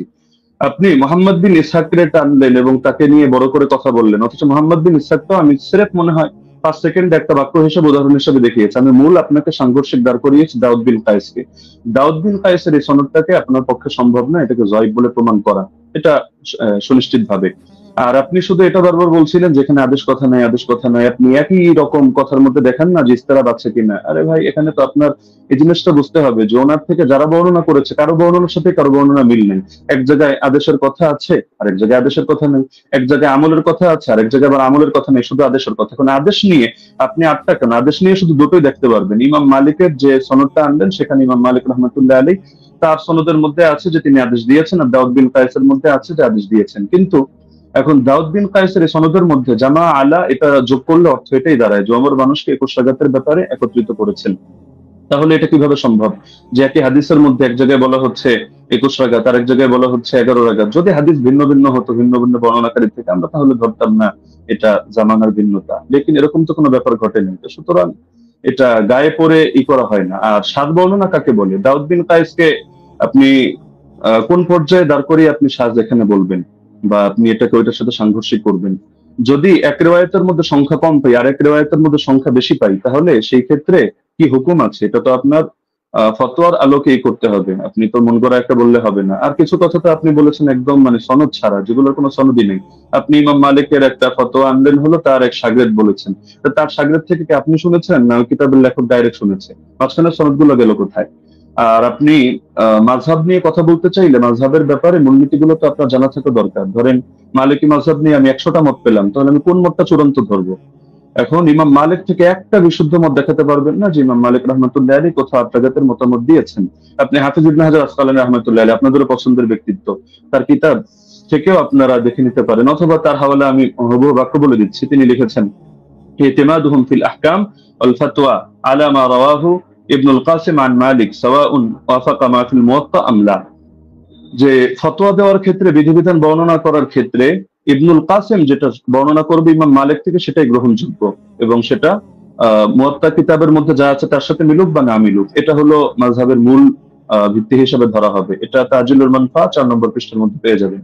তো ওনার শাগরেদ ইবনুল কাসিম বলেন, ইবনে আইমান বলেন, তাদের থেকে কোথাও আপনি আত্রাগাতের দূরতম কথাও দেখাতে পারবেন না। আত্রাগাতের কথা আল্লামা আইনি যেটা এনেছেন, সৈয়দী যেটা এনেছেন, আপনি সৈয়দীটা তো আনেননি, এটা আপনার নজরে পড়ে নাই হয়তো, যে জায়গা থেকে কপি পেস্ট করেছেন। না হলে এর বিপরীতে আমি আপনাকে, যদি 100 চান আমি 100 হাওলা আপনাকে দিয়ে দিতে পারবো। যদি আপনি বলেছেন যে আলাদা ডিবেটের আয়োজন করলে, তো ঠিক আছে, করতে পারেন। তো ইমাম আইনি বলেছেন, ইমাম সৈয়দী বলেছেন, বেসনদ কথাবার্তা কোথাও দলিলযোগ্য হবে না। তো মোহাম্মদ বিন ইসহাক এখানে ফ্যাক্টর না, আর অন্য লোক ফ্যাক্টর না। আর আপনি বলছেন যে আমরা দেওবন্দিরা গায়ে পড়ে দাবি করি মুস্তারিদ, আর কেউ দাবি করে না কেন? আপনি তো আহলে হাদিস ঘরানার। তো আপনাদের পিস পাবলিকেশন থেকে বই প্রকাশিত হয়েছে রাসূল সাল্লাল্লাহু আলাইহি ওয়াসাল্লামের প্র্যাকটিক্যাল নামাজ কোরআন ও সহিহ হাদিসের আলোকে। এই বইয়ের 222 নম্বর পৃষ্ঠা থেকে আমি আপনাকে শোনাচ্ছি। তার শাসন আমলে, তার মানে ওমরের কথা চলছে, 11 রাকাত এবং 21 রাকাত তারাবি সালাত তাদের প্রমাণ পাওয়া যায়। সাহেব রাদিয়াল্লাহু আনহু তৃতীয় ছাত্র মুহাম্মদ ইবনে ইউসুফ উপরোক্ত কথাগুলোর বর্ণনাকারী। হাদিসের মূল সূত্র অনুসারে একই রাবির একই বিষয়ে পৃথক পৃথক মত প্রকাশ করা বিশুদ্ধ হওয়ার অন্তরায়। সুতরাং 20 রাকাতের অভিন্ন মত গ্রহণ করাই যুক্তিসঙ্গত। তাহলে ইস্তিরাবের কথা, ইখতিলাফের কথা কি আমরা টানলাম নাকি আপনাদের লোকেরাও এটা টেনেছে? এটা তো আপনাদের স্পষ্টভাবে দেখা দরকার। আর আপনি বারবার শুধু এই প্রসঙ্গগুলো তো এখানে অপ্রাসঙ্গিক কথা টানলে হবে না, যে গোল্ডেন চেইন, গোল্ডেন চেইন। আরে গোল্ডেন চেইন নাকি এটা ডায়মন্ডের চেইন নাকি হলো এটা রূপার চেইন, সেটা তো আমাদের দরকার না। আমাদের দরকার হলো আপনার এখানে 5টা জিনিস তো এক রাখতে হবে। আপনি শুধু আমাদের কথা প্রসঙ্গে বলছেন যে সনদের মধ্যে কোনো ইনকিতা নাই, আপনারা প্রমাণ করেন। আরে সনদের মধ্যে তো ইনকিতা বাস্তবেই নাই। আপনি যে ইনকিতা আপনার চোখে দেখতে পাচ্ছেন, এটা আপনার পড়াশোনা কম থাকার কারণে হচ্ছে। না হলে আমি তো উসুলের আলোকে দেখালাম, উসুলগুলো তো আপনি খণ্ডন করতে পারেননি এবং সম্ভাবনা। তো যার কারণে সনদের মধ্যে তিন কেতা নেই, তো শুধু গায়ের জোরে বললে তো হবে না। তো হাদিসটা যারা বলেছে হাদিস সহি হওয়ার জন্য এই 5টা শর্ত, সেই ইমামরাই, এটা অন্য কোনো ইমাম না। আমি আজিব গারিব কারো নাম টানি নাই বা আমাদের কোনো বড় হুজুরের নাম টানি নেই, তারাই এই মূলনীতিটা দাঁড় করিয়েছেন। তো সুতরাং এটাকে আপনি গায়ের জোরে অথবা চাপার জোরে বা একটা হাসি দিয়ে ফেলে দেওয়ার মতো বিষয় না। তো আবার কিছু আলোচনা টেনেছেন একেবারে অপ্রাসঙ্গিক, যেমন ওমর কাকে আদেশ দিয়েছেন। আচ্ছা, ওমর আপনাকে আদেশ দিল বা আমাকে আদেশ দিল, মানে কাকে আদেশ দিল এটার সাথে কোন বিষয়ের সম্পর্ক? এখন রাজুলান, এই রাজুলান শব্দটা যদি এমন হয় যে পৃথিবীর কেউ কোনোদিন জানতে পারলো না যে রাজুলানটাকে উবাই বিন কাব নাকি তামিম দারি নাকি অন্য কোনো সাহাবী, এটা কি সমস্যা?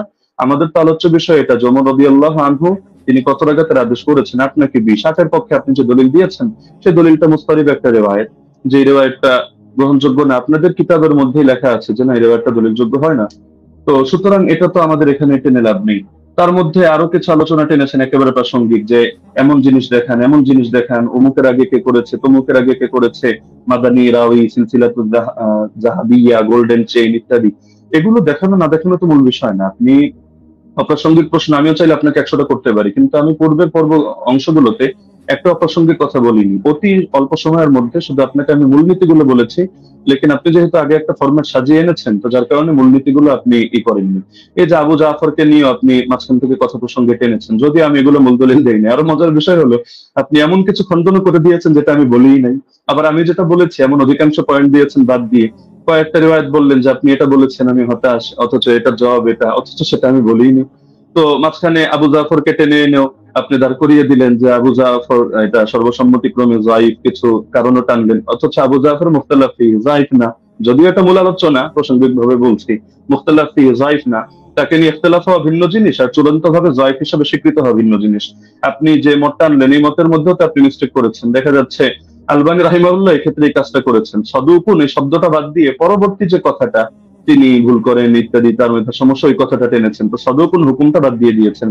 অথচ আবু জাফরকে নিয়ে যদি দেখেন, ইয়াহয়া ইবনে মাইন সিকা বলেছেন, ইবনু আবি মারিয়াম বলেছেন তার হাদিস লেখা যাবে, সমস্যা নেই। ইবনুল মাদিনী বলেছেন সে আমাদের দৃষ্টিতে সিকা। ইবনু আম্মার মাউসিলি বলেছেন সিকা। আবু হাতিম বলেছেন সিকা, সাদুক, সালিহুল হাদিস। জাকারিয়া সাজি বলেছেন সাদুকুন লাইসা বি মুতকিনিন। ইবনু আদি বলেছেন লাহু আহাদিসু সালিহা ওয়াকাদ রাওয়া আনহু الناس واحاديثها عامتها مستقيمه وارجو انه لا باس به। ইবনু সাদ বলেছেন কানা সিকা। হাকিম বলেছেন সিকা। ইবনু আব্দুল বার বলেছেন হুয়া ইনদাহুম সিকা আলিমুন বিতাফসিরিল কোরআন। এগুলো আরো দেখতে পারেন আপনি তাহযিবুত তাহযিব 10 নম্বর খণ্ড 62 নম্বর পৃষ্ঠা। তো আবার তার থেকে কি কি দুর্বল বর্ণনা, এগুলো আলাদা লিস্ট আপনি পাবেন হাফেজ ইবনে আদির কিতাবের মধ্যে, আল কামিল, যেটা 5 নম্বর খণ্ড 255 পৃষ্ঠা। সেখানে দেখবেন এই তারাবি সংক্রান্ত রিওয়ায়াতটা তিনি টানেননি। তো বারবার আপনি মুরসাল মুরসালি গায়ের জোরে মুরসাল সাব্যস্ত করে দিয়েই কথা তো শেষ না। আমরা যে মূলনীতিগুলো বললাম, আর এটাও আমরা দেখালাম যে সনদ কোথাও সহি না হওয়ার পরও সেই ক্ষেত্রে আপনার হুকুম আরোপ করে দেওয়া হয় যে এই জিনিসটা যেহেতু উম্মতের ব্যাপক আমলের মধ্যে আছে, কখনো কখনো সেটাকে আমলযোগ্য বানিয়ে দেওয়া হয়। এটা মানে ইমামদের সর্বসম্মত একটা উসুল, যদি আমরা এগুলোকে কোনোটাকে মূল ধরি নেই। আপনি তো এখানে বলতে চাচ্ছেন, আপনার মূল কথাই এটা, ইয়াহইয়া বিন সাঈদ হয়তো কোন আলতু ফালতু রাওয়ীর থেকে এনেছেন এবং হাদিসের মধ্যে একটা দুর্বলতা তৈরি হয়েছে, অথচ প্রথম ধাপের মূলনীতিগুলোর মধ্যে আমরা যা বলেছি এখানে আপনার কথাগুলো খণ্ডন হয়ে যায়।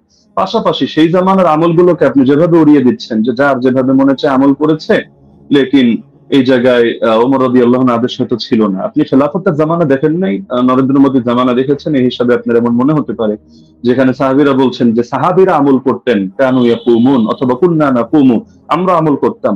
তো তারা সকলে আমল করতেন আর খলিফা এখানে কিছু জানতো না, কিন্তু কোন বাড়িতে কি হচ্ছে না হচ্ছে এরকম সূক্ষ্মাতি সূক্ষ্ম অনেক বিষয় পর্যন্ত খলিফা জেনে যাচ্ছে। এটা তো অদ্ভুত ব্যাপার। খেলাফতের জামানার ব্যাপারেও যে বেদাত ওমরের জামানায় চলছে, যে ওমর একেবারে হুদাইবিয়া সন্ধি হলো যে গাছের নিচে সেই গাছ কেটে দিয়ে আসছে, হাজরে আসওয়াদ চুমু খাওয়ার সময় পর্যন্ত ক্লিয়ার ভাবে বলছে যে আমি এই আকীদা পোষণ করি না তুমি কারো ক্ষতি করতে পারো, উপকার করতে পারো, বরং আমি এজন্য করছি তোমার গায়ে চুমু খাচ্ছি যে আল্লাহ রাসূল সাল্লাল্লাহু আলাইহি ওয়াসাল্লাম চুমু খেয়েছেন এই কারণে। তো আপনি যে কথাগুলো বললেন, একটা নতুন কথা আসলে আমি পাইনি। এগুলো হাফেজ জুবাইর আলী জাহিদ কিতাব যদি কেউ পড়ে, বা শাইখ আলবানী সালাতুত তারাবি পড়ে, অথবা আপনার আব্দুর রহমান মোবারকপুরি সাহেবের কিতাবগুলো পড়ে, ব্যাস ওই যা বলেছে আপনিও ঘুরে ফিরে সেই কথাগুলোই বলেছেন। বাকি মজার একটা বিষয় হলো, আমি এমন অনেক উসুল টেনেছি যেটা হয়তো আপনার কমন পড়ে নাই, তো যার কারণে আপনি এই জিনিসগুলোকে পুরো স্কিপ করে চলে যাচ্ছেন। তাইসিরুল মুসতালাহিল হাদিস, আর এই পৃথিবীর ইতিহাসে হাদিসের ইসতিলাহ নিয়ে কি এই কিতাবটা এই মাত্র কয়দিন আগে লেখা হলো? এর আগে 1500 বছরে হাদিসের ইসতিলাহের উপরে কোনো কিতাব লেখা হয়নি। আপনি মুরসালের সংজ্ঞা দেখাচ্ছেন যে মুনকাতি হাদিস কারো মতে গ্রহণযোগ্য না। আচ্ছা, কোন পর্যায়ে মুনকাতি গ্রহণযোগ্য না? খালি শিরোনাম দিয়ে হুকুম লাগিয়ে দিলেই হয়? তাহলে তো ইমান ভঙ্গের কারণ যে 10টা শেখ মোহাম্মদ বিন আব্দুল্লাহ নজদি রাহিমাহুল্লাহ থেকে বর্ণিত আছে, এগুলো শিখে শিখে সবাই খারিজি হবে এভাবে, যে যে জাদু করে সেই কাফের হয়ে গিয়েছে, যে কাফেরদেরকে মুসলমানদের বিরুদ্ধে সাহায্য করে, কোনো শর্ত নাই, কোনো হদ নাই, কোনো কয়েদ নাই, ভালোভাবে কাফের হয়ে গিয়েছে। তো এভাবে শিরোনাম দেখলে তো মুশকিল। এগুলোর ব্যাখ্যা তো ইমামদের থেকেই নিতে হবে। বক্তব্য যাদের থেকে নেবেন, আপনার বক্তব্যের ব্যাখ্যাও তো তাদের থেকে নিতে হবে। আর আপনি বললেন যে আমি কথা প্রসঙ্গে মেনে নিয়েছি যে ওমর রাদিয়াল্লাহু তাআলা আনহু তিনি শুরুতে 11 রাকাতের আদেশ দিয়েছিলেন। এটাও তো আমি আমার বাক্যগুলোকে খেয়াল করেন না, আমি কি বোঝেন না, আমি ধরতে পারি না, নাকি আপনি পয়েন্টগুলো নোট মানে লিখে না রাখার কারণে এমন ঝামেলা হচ্ছে সেটাও বুঝতে পারি না। যে দেখা যাচ্ছে যে এটা তো আমি বলেছি তর্কের খাতিরে যদি মানে, অনেক কথা আমি দুই ভাবে জবাব দিয়েছি, জবাবে ইলজামি, জবাবে তাসলিমি, ইলমি উসুলের আলোকে। তো দুই ভাবে জবাব দেওয়ার কারণে আপনি আগের পরের কথা বাদ দিয়ে মাঝখান থেকে একটা অংশ টান দিলে তো হবে না।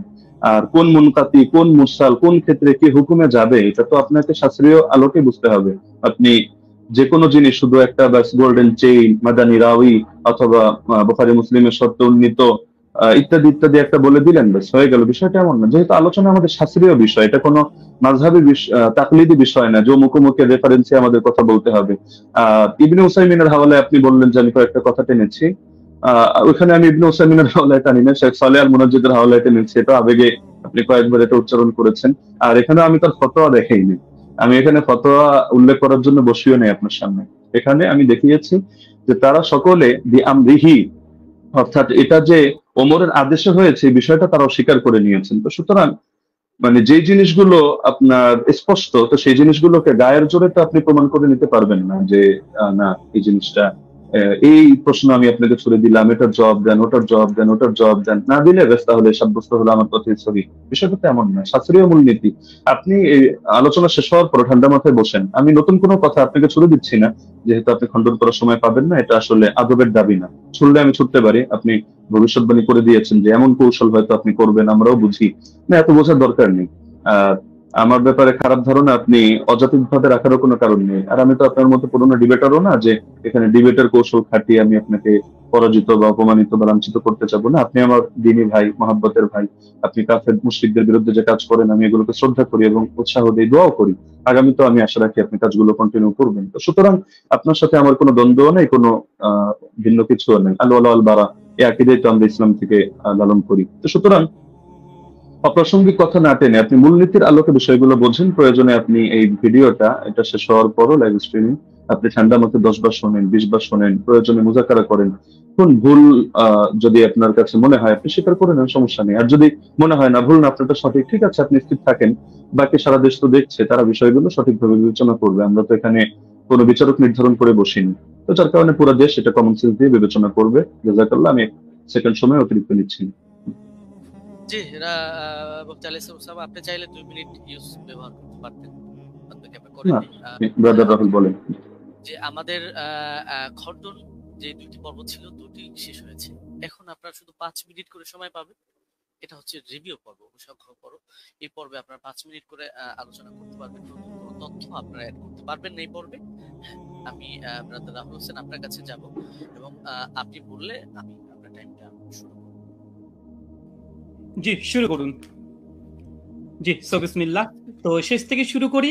ওস্তাদ জি বারবার কয়েকবার অভিযোগ করলেন বারংবার যে আমি জুবাইর আলী জাই আর আলবানির বই পড়ে এসে বসে পড়েছি। কার বই থেকে ইলম নিয়েছি? সালাফদের থেকে তো আমরা ইলম দেবো, তাই তো? আলেমদের কাছ থেকে, কোনো জাহেলের কাছ থেকে তো নিইনি, তাই না? আমি তো আপনাকে বলতে পারি যে মৌলানা আব্দুল মালিক সাহেবের বই থেকে ঢের প্রমাণ দেখিয়েছি। তো তার কাছ থেকে জ্ঞান নিয়েছি, আপনার কাছ থেকে আমি জ্ঞান নিই। বিভিন্ন জায়গা থেকে জ্ঞান নিই। আমি জ্ঞান আমার উপরে এলহাম আসবে না, এটা অন্তত আপনি মানেন যে আমার প্রতি এলহাম আসবে না। আলেম ওলামাদের বই পড়েই আমাদের এখানে আসছে, এসে আলোচনা করা। এখানে এত এতরাজ করার অভিযোগ মানে আমি বুঝলাম না। 2 নম্বর, তিনি বললেন যে আমি নাকি এমন কিছু অভিযোগের জবাব দিয়েছি, যেহেতু আগে থেকে স্লাইড তৈরি করে রেখেছি, এই জন্য নাকি আমি তাল খয়ে ফেলেছি। আমি অবাক হয়েছি, যে ভাবলাম যে ওস্তাদ জি হয়তো অনেক কিছু মানে একদম ইলমে হাদিসের অনেক কিছু নিয়ে আসবে। এসে আমি অবাক হয়েছি, না, কিছুই নিয়ে আসেনি। একটা মুত্তাসিল সনদই পেশ করতে পারেনি। তার জন্য আমি অনেক কিছু ভেবে অনেক কিছু রেডি করে গেছি। দুর্ভাগ্য যে আমি যা রেডি করেছি তার 30% দলিল দিতে পারিনি। আমি একদম নিশ্চিত আমি যদি আজকে ওসামা যে উস্তাদজির মানে ওসামার জায়গাতে থাকতাম, উস্তাদজির পক্ষে থাকতাম, তাহলে আমি এর চাইতে ঢের দলিল দেখাতে পারতাম। ঢের দলিল দেখাতে পারতাম। আমার কাছে 20 টাকার পক্ষে আরো অনেক দলিল ছিল। অনেক দলিল, কিন্তু উস্তাদজি দিতে পারেনি না দেয়নি না কি আমি বুঝলাম না। তো যাই হোক, সেটা একটা আলাদা বিষয়। এখানে লাস্টে তিনি ঘুরে দিলেন যে এটা ইনকেতা। ইনকেতা কেমন ইনকেতা?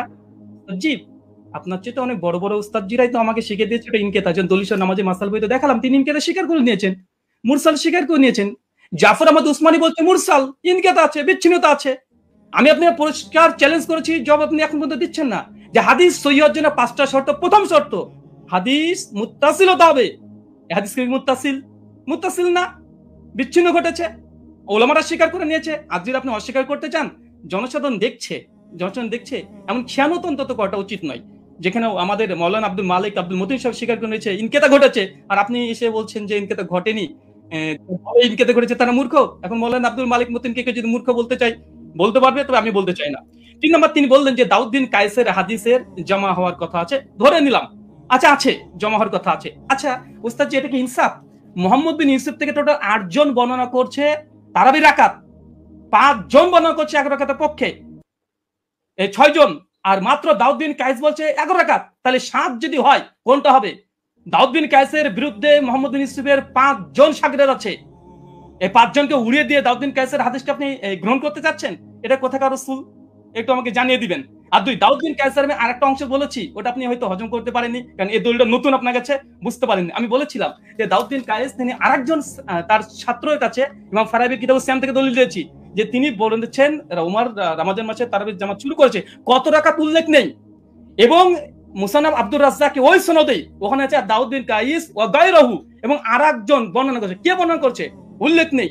এখানে দাউদ বিন কায়েস রাহিমাহুল্লাহ তিনি অন্য ছাত্রকে বলছে কোন রাকাতের কথা উল্লেখ করেনি। তাই যদি সাজ হতে হয় 21 টাকাতে বর্ণনা সাজ, কেন দাউদ বিন কায়েসের বিরুদ্ধে 5 জন 1 রাকাত বর্ণনা করেছে। ইয়াইয়া সাইদ আল কাত্তানের মতো রাবি আছে, কাকে চাই আর কে দরকার? আর ইয়াইয়া সাইদ কাত্তান এর মতন ব্যক্তি আছে, তারপর অন্য কাউকে দরকার? 5 জন। তাই দাউদ বিন কায়েসের হাদিসই জয়ীফ হবে, সাজ হবে মোহাম্মদ বিন ইউসুফ থেকে, বাকি 5 জনের হাদিস কোনোভাবেই না দাউদ বিন কায়েসের হাদিস। অতএব মানে এই হাদিসে এসে সাজ হওয়ার কারণে জয়ীফ। প্রথম কথা। এখানে বলছেন যে ইমাম মালিক থেকে নাকি আমি প্রমাণ পেশ করতে পারবো না, যে ইমাম মালিকের ছাত্ররা, কারণ যে মাযহাবের আমি মত বর্ণনা করব সেই মাযহাবের ইমাম থেকে দেখাতে হবে। আমি মনে ভুলে গেছেন, আপনি যে কাসেম থেকে বর্ণনা পেশ করেছেন, ওই কাসেম থেকে দেখে দিয়েছি। ইবনুল কাসিম ইমাম মালিকের ছাত্র স্বয়ং বলছে যে ইমাম মালিকের যুগে 36 রাকাত হতো, কিন্তু ইমাম ইবনে কাসিম নিজেই বলছে যে আমি, ইমাম মালিক বলেছেন যে ফি নাফসি, আমার জন্য ইহিদা আশারা, আমি 1 রাকাতকে গ্রহণ করেছি। মানুষ কি পড়ছে ইমাম মালিকের জামানায়। ইমাম মালিক কত গ্রহণ করেছে? কত? তিনি 1 রাকাত। আমি আপনাকে 2-3টে প্রমাণ দেখেছি। বদউদ্দিন আইনের কথা বলেছেন, বলছে সনদবিহীন। সনদবিহীনের কথা যদি আসে গোটা ফিকে হানাফিকে ডিস্ট্রাক্ট করে দেওয়া যায়, অন্তত এরকম হিসেবে বেইনসাফি করবেন না। আর এখানে আরেকটা বিষয়, যে উনি বললেন যে আমি আবু জাফর রাজিকে নিয়ে কিছু কথা বলেছি, উনি নাকি দলিল পেশি করেনি। ওস্তাদ জি একটু মাঝে মধ্যে পানি খাবেন, তাহলে একটু স্মৃতিটা একটু ভালো থাকবে। আপনি বলে দিয়েছেন ঝুলে, মনে নেই? আপনি বলেছেন আবুল আলিয়ার হাদিস আছে। আবুল আলিয়ার হাদিসের রাবি কে? আবুল আলিয়ার হাদিস মুক্তারা আল মুক্তারা আল হাদিসুল মুক্তারার মধ্যে আবু জাফর রাজি আছে। তাই হুজুর মাঝে মধ্যে একটু পানি খাবেন। আপনারা হয়তো অনেক পড়াশোনা করেন, মাঝে মধ্যে অনেক কিছু আছে দিয়ে মানে কি বলছি কি হয়তো এগুলো শুনতে পাচ্ছেন না। তো সর্বোপরি কথা হচ্ছে এটা, মুয়াত্তা মালিকের যে হাদিস আলহামদুলিল্লাহ গোল্ডেন চেন, এবং মুয়াত্তার উপরে যে অভিযোগ করেছিলেন যে দাউদ বিন কায়েসের কারণে যঈফ, দাউদ বিন কায়েসের হাদিসে সাজ, ইমাম মালিক মুয়াত্তা মালিকের হাদিসের পক্ষে 7 জন আর হাদিস বর্ণনা করছে আলহামদুলিল্লাহ। আর 2 নম্বর, ওস্তাদ জি যতগুলো দলিল দিয়েছে সব সনদে ইনকেতা আছে। উনি এটাকে যতই জোর করে প্রমাণ করার চেষ্টা করুক যেটা ইনকেতা সনদ গ্রহণযোগ্য, আমিও 4 জন মুহাদ্দিসের কথা নকল করেছি। ইনকেতা মুরসাল হাদিস যঈফ হয়, 200 নামাজের মাসালেও আছে, সে মুসলিমাও আছে আলহামদুলিল্লাহ। 5 মিনিট আমি আলী হাসান আপনার কাছে যাব এবং আপনি 5 মিনিট সময় পাবেন। এখানে কোনো তথ্য আপনি অ্যাড করতে পারবেন। জি, শুনতে পাচ্ছেন? আপনি বললে আমি টাইমটা শুরু করব।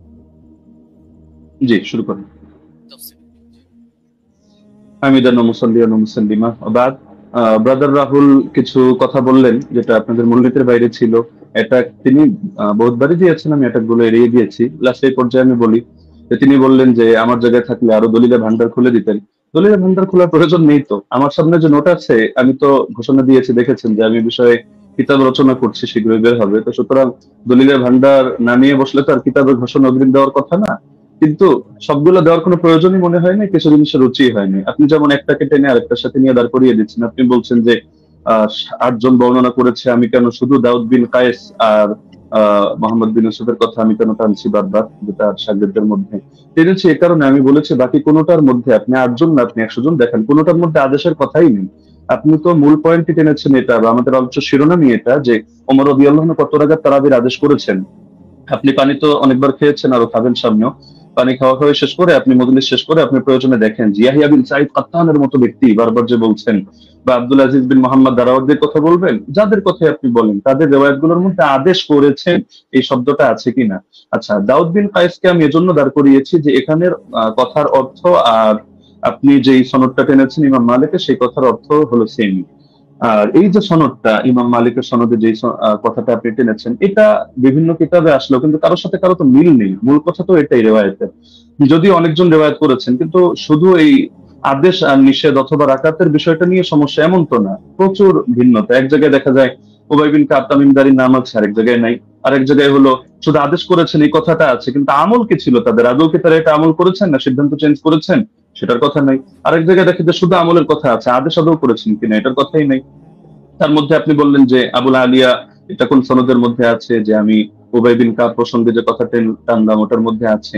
এটা তো আমরা তারাবির 20 রাকাতের আলোচনার মধ্যে কথা টানিনি। এটা তো আমরা দেখিয়েছি যে আপনার ওই মূলনীতি বোঝানোর জন্য যে আমল যদি খেলাফ হয় তার বর্ণনা, তাহলে সেই ক্ষেত্রে হাদিসের দুর্বলতা সাব্যস্ত হয়, ওইটা বোঝাতে গিয়ে যে সাহেব বিন ইয়াজিদের আমলও খেলাফ, ইমাম মালিকের আমলও খেলাফ, একইভাবে আপনার উবাই বিন কাবের আমলও খেলাফ। উবাই বিন কাবের আমল কিভাবে খেলাফ এটা বোঝাতে গিয়ে 3টা দলিল দিয়েছে, এর মধ্যে আপনার এই পয়েন্টটা আছে। আর আপনি বারবার শুধু টানছেন যে মুনকাতি মুনকাতি মুনকাতি। আপনি শুধু একটা শব্দ শিখলেই তো কাজটা শেষ নয়, আর হুকুমটা তো আপনার ইমামদের থেকে নিতে হবে, শাস্ত্রের আলোকে নিতে হবে। তো আপনি শাস্ত্রের আলোকে না নিয়ে আপনি শুধু নিজের গায়ের জোরে কথা একটা বললে তো হবে না। আপনি আব্দুল রহমান সাহেবের থেকে এলেম নেবেন নেন, আব্দুল মতিন সাহেবের থেকে এলেম নেবেন নেন। আপনি বলছেন যে ওনারাও মেনে নিয়েছেন মুনকাতি। আমি তো বললাম যে যেই নিমাউই রাসারুস সুনানের হাওয়ালা দিলেন, যে স্ক্রিনশট দিলেন, এখানেই দেখা যাচ্ছে ইমাম নিমাউই 2টা কথা বলেছেন।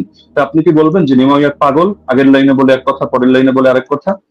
আগের লাইনে বলে আসছে মুরসাল, পরের লাইনে বললো যে না এগুলোকে মুরসাল ধরা হয় না, মুত্তাসিল ধরা হয়। তো বলেন ইমাম নিবাবী একটা পাগল যে তিনি আসারুস সুনান এই কিতাবের মধ্যে মূর্খতার পরিচয় দিয়েছেন? না, এখানে আপনাকে বুঝতে হবে যে আমি এই শব্দ বলেছি, একটা জাহেরি বিবেচনা, একটা হলো হাকিকি বিবেচনা। এই পার্থক্যগুলো না বুঝে আপনি আলোচনার মধ্যে তো এভাবে বসলে তো মুশকিল। এজন্যই অনেকে নিষেধ করেছে যে আসলে শাস্ত্রের আলোচনা যেহেতু, তাহলে শাস্ত্রজ্ঞ ব্যক্তি ছাড়া এটা বলাও মুশকিল, বোঝানো মুশকিল। তা আমি আলোচনাটা আসলে শুধু ব্যক্তি আপনার জন্য করেছি এমন না, বরঞ্চ এটা সারা দেশের জন্য আলোচনা করা। যদি আমরা জানি যারা দলান্ধ, উভয় পক্ষে, আমি আপনাকে ইন্ডিকেট করে কোনো খারাপ কিছু মিন করছি না, দলান্ধরা কখনো তাদের মাসলা পরিবর্তন করে না। এটা জিবরিল আমিন যদি নাজিল হয়ে বলে তাও করবে না, এটাই দুনিয়ার আমাদের স্বাভাবিক অভিজ্ঞতা। তবে শাস্ত্র বোঝার মতো যোগ্যতা যদি কারো থাকে, তাহলে আপনার আলোচনা আমার আলোচনা সবগুলো নিরপেক্ষভাবে বসে কেউ যদি বিবেচনা করে সেই ক্ষেত্রে সিদ্ধান্ত নিতে পারবে, কোনো সমস্যার কিছু নেই। এটা নিয়ে আলাদা করে আমারও মন্তব্য করার কিছু নেই, আপনারও মন্তব্য করার কিছু নেই। মন্তব্য এটা জাতি করবে। এখন আমি যদি গায়ের জোরে একটা মন্তব্য করি, আপনি যদি গায়ের জোরে একটা মন্তব্য করেন, এটা ঘুরে ফিরে সে চর্বিত চর্বণ কথাই হবে। এটা জাতি তারা রিভিউ দিতে পারবে, তারাই আলোচনা করতে পারবে।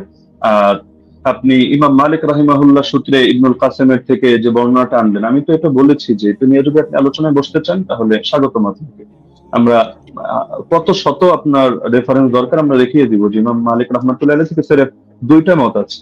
আমি দায়িত্ববোধের সাথে বলছি, একটা হলো 36 রাকাতের আর আরেকটা হলো 20 রাকাতের। 8 রাকাত পড়েছেন উনি, অথবা পড়াকে পছন্দ করতেন, অথবা তার মাযহাবের ব্যাপারে এটা ফতোয়া জারি করেছেন, এটা আপনি প্রমাণ করতে পারবেন না। হ্যাঁ, এখন বিভিন্ন কিতাবে বিচ্ছিন্নভাবে বিভিন্ন বক্তব্য আসতে পারে, এটা আপনিও জানেন। ইমাম ইবনুল হুমামের বক্তব্য যদি আপনি দাঁড় করান তারাবির ব্যাপারে, তাহলে দেখা যাবে আরেক ইমামের বক্তব্য দ্বারাই তার খণ্ডন হবে। তো এগুলো তো কিতাবের মধ্যে বহুত কিছুই থাকবে।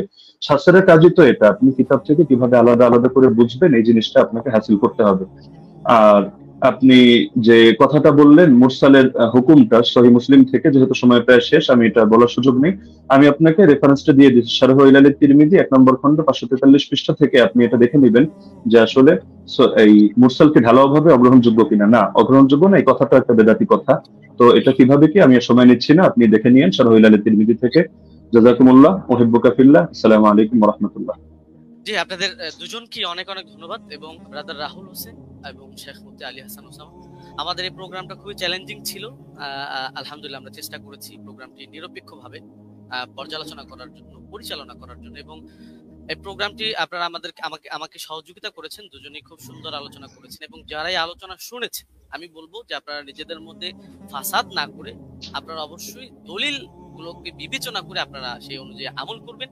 এবং আজকে আমার প্রোগ্রাম পরিচালনার ক্ষেত্রে যারা আমাকে সহযোগিতা করেছে, আমার পরিচালনা কমিটি, আমাদের সাথে রয়েছেন সকলের সুপরিচিত শেখ মাহবুবুল আমিন ভাই, তিনি নাস্তিকদের সাথেও ডিবেট করেন, এবং আমার সাথে রয়েছেন আমাদের রিপোর্টার মোশাররফ হোসেন ভাই এবং শিহাব মির্জা ভাই সহ আরো কয়েকজন ছিলেন। সকলকে ধন্যবাদ জানাই। এবং সর্বোপরি আমি প্রোগ্রামটি শেষ করব, শুধু শেষ কথাটা বলবো যে আমরা সকলেই নিজেদের মধ্যে মতানৈক্যকে দ্বন্দ্ব হিসাবে না নিয়ে আমরা নিজেদের যে মতের পার্থক্য আছে সেটাকে সুন্দরভাবে বিবেচনা করে আমরা উগ্রতা না করে নিজেদের সুন্দর মন মানসিকতায় মেনে নিই। এ পর্যন্তই আমি বলবো এবং শেষ করব। শেখ মুফতি আলী হাসান ওসামা হাফিজাহুল্লাহ এবং ব্রাদার রাহুল হোসেন হাফিজাহুল্লাহ, আপনাদের দুজনের জন্য অনেক অনেক শুভকামনা রইল। আপনারা ভালো থাকবেন, সুস্থ থাকবেন। এতক্ষণ পর্যন্ত দর্শক যারা আমাদেরকে দেখেছেন, সময় দিয়েছেন, আপনাদেরকেও অনেক অনেক ধন্যবাদ। আজকের মতো বিদায় নিচ্ছি। আসসালামু আলাইকুম ওয়া রাহমাতুল্লাহি ওয়া বারাকাতুহু। ওয়া আলাইকুম আসসালাম।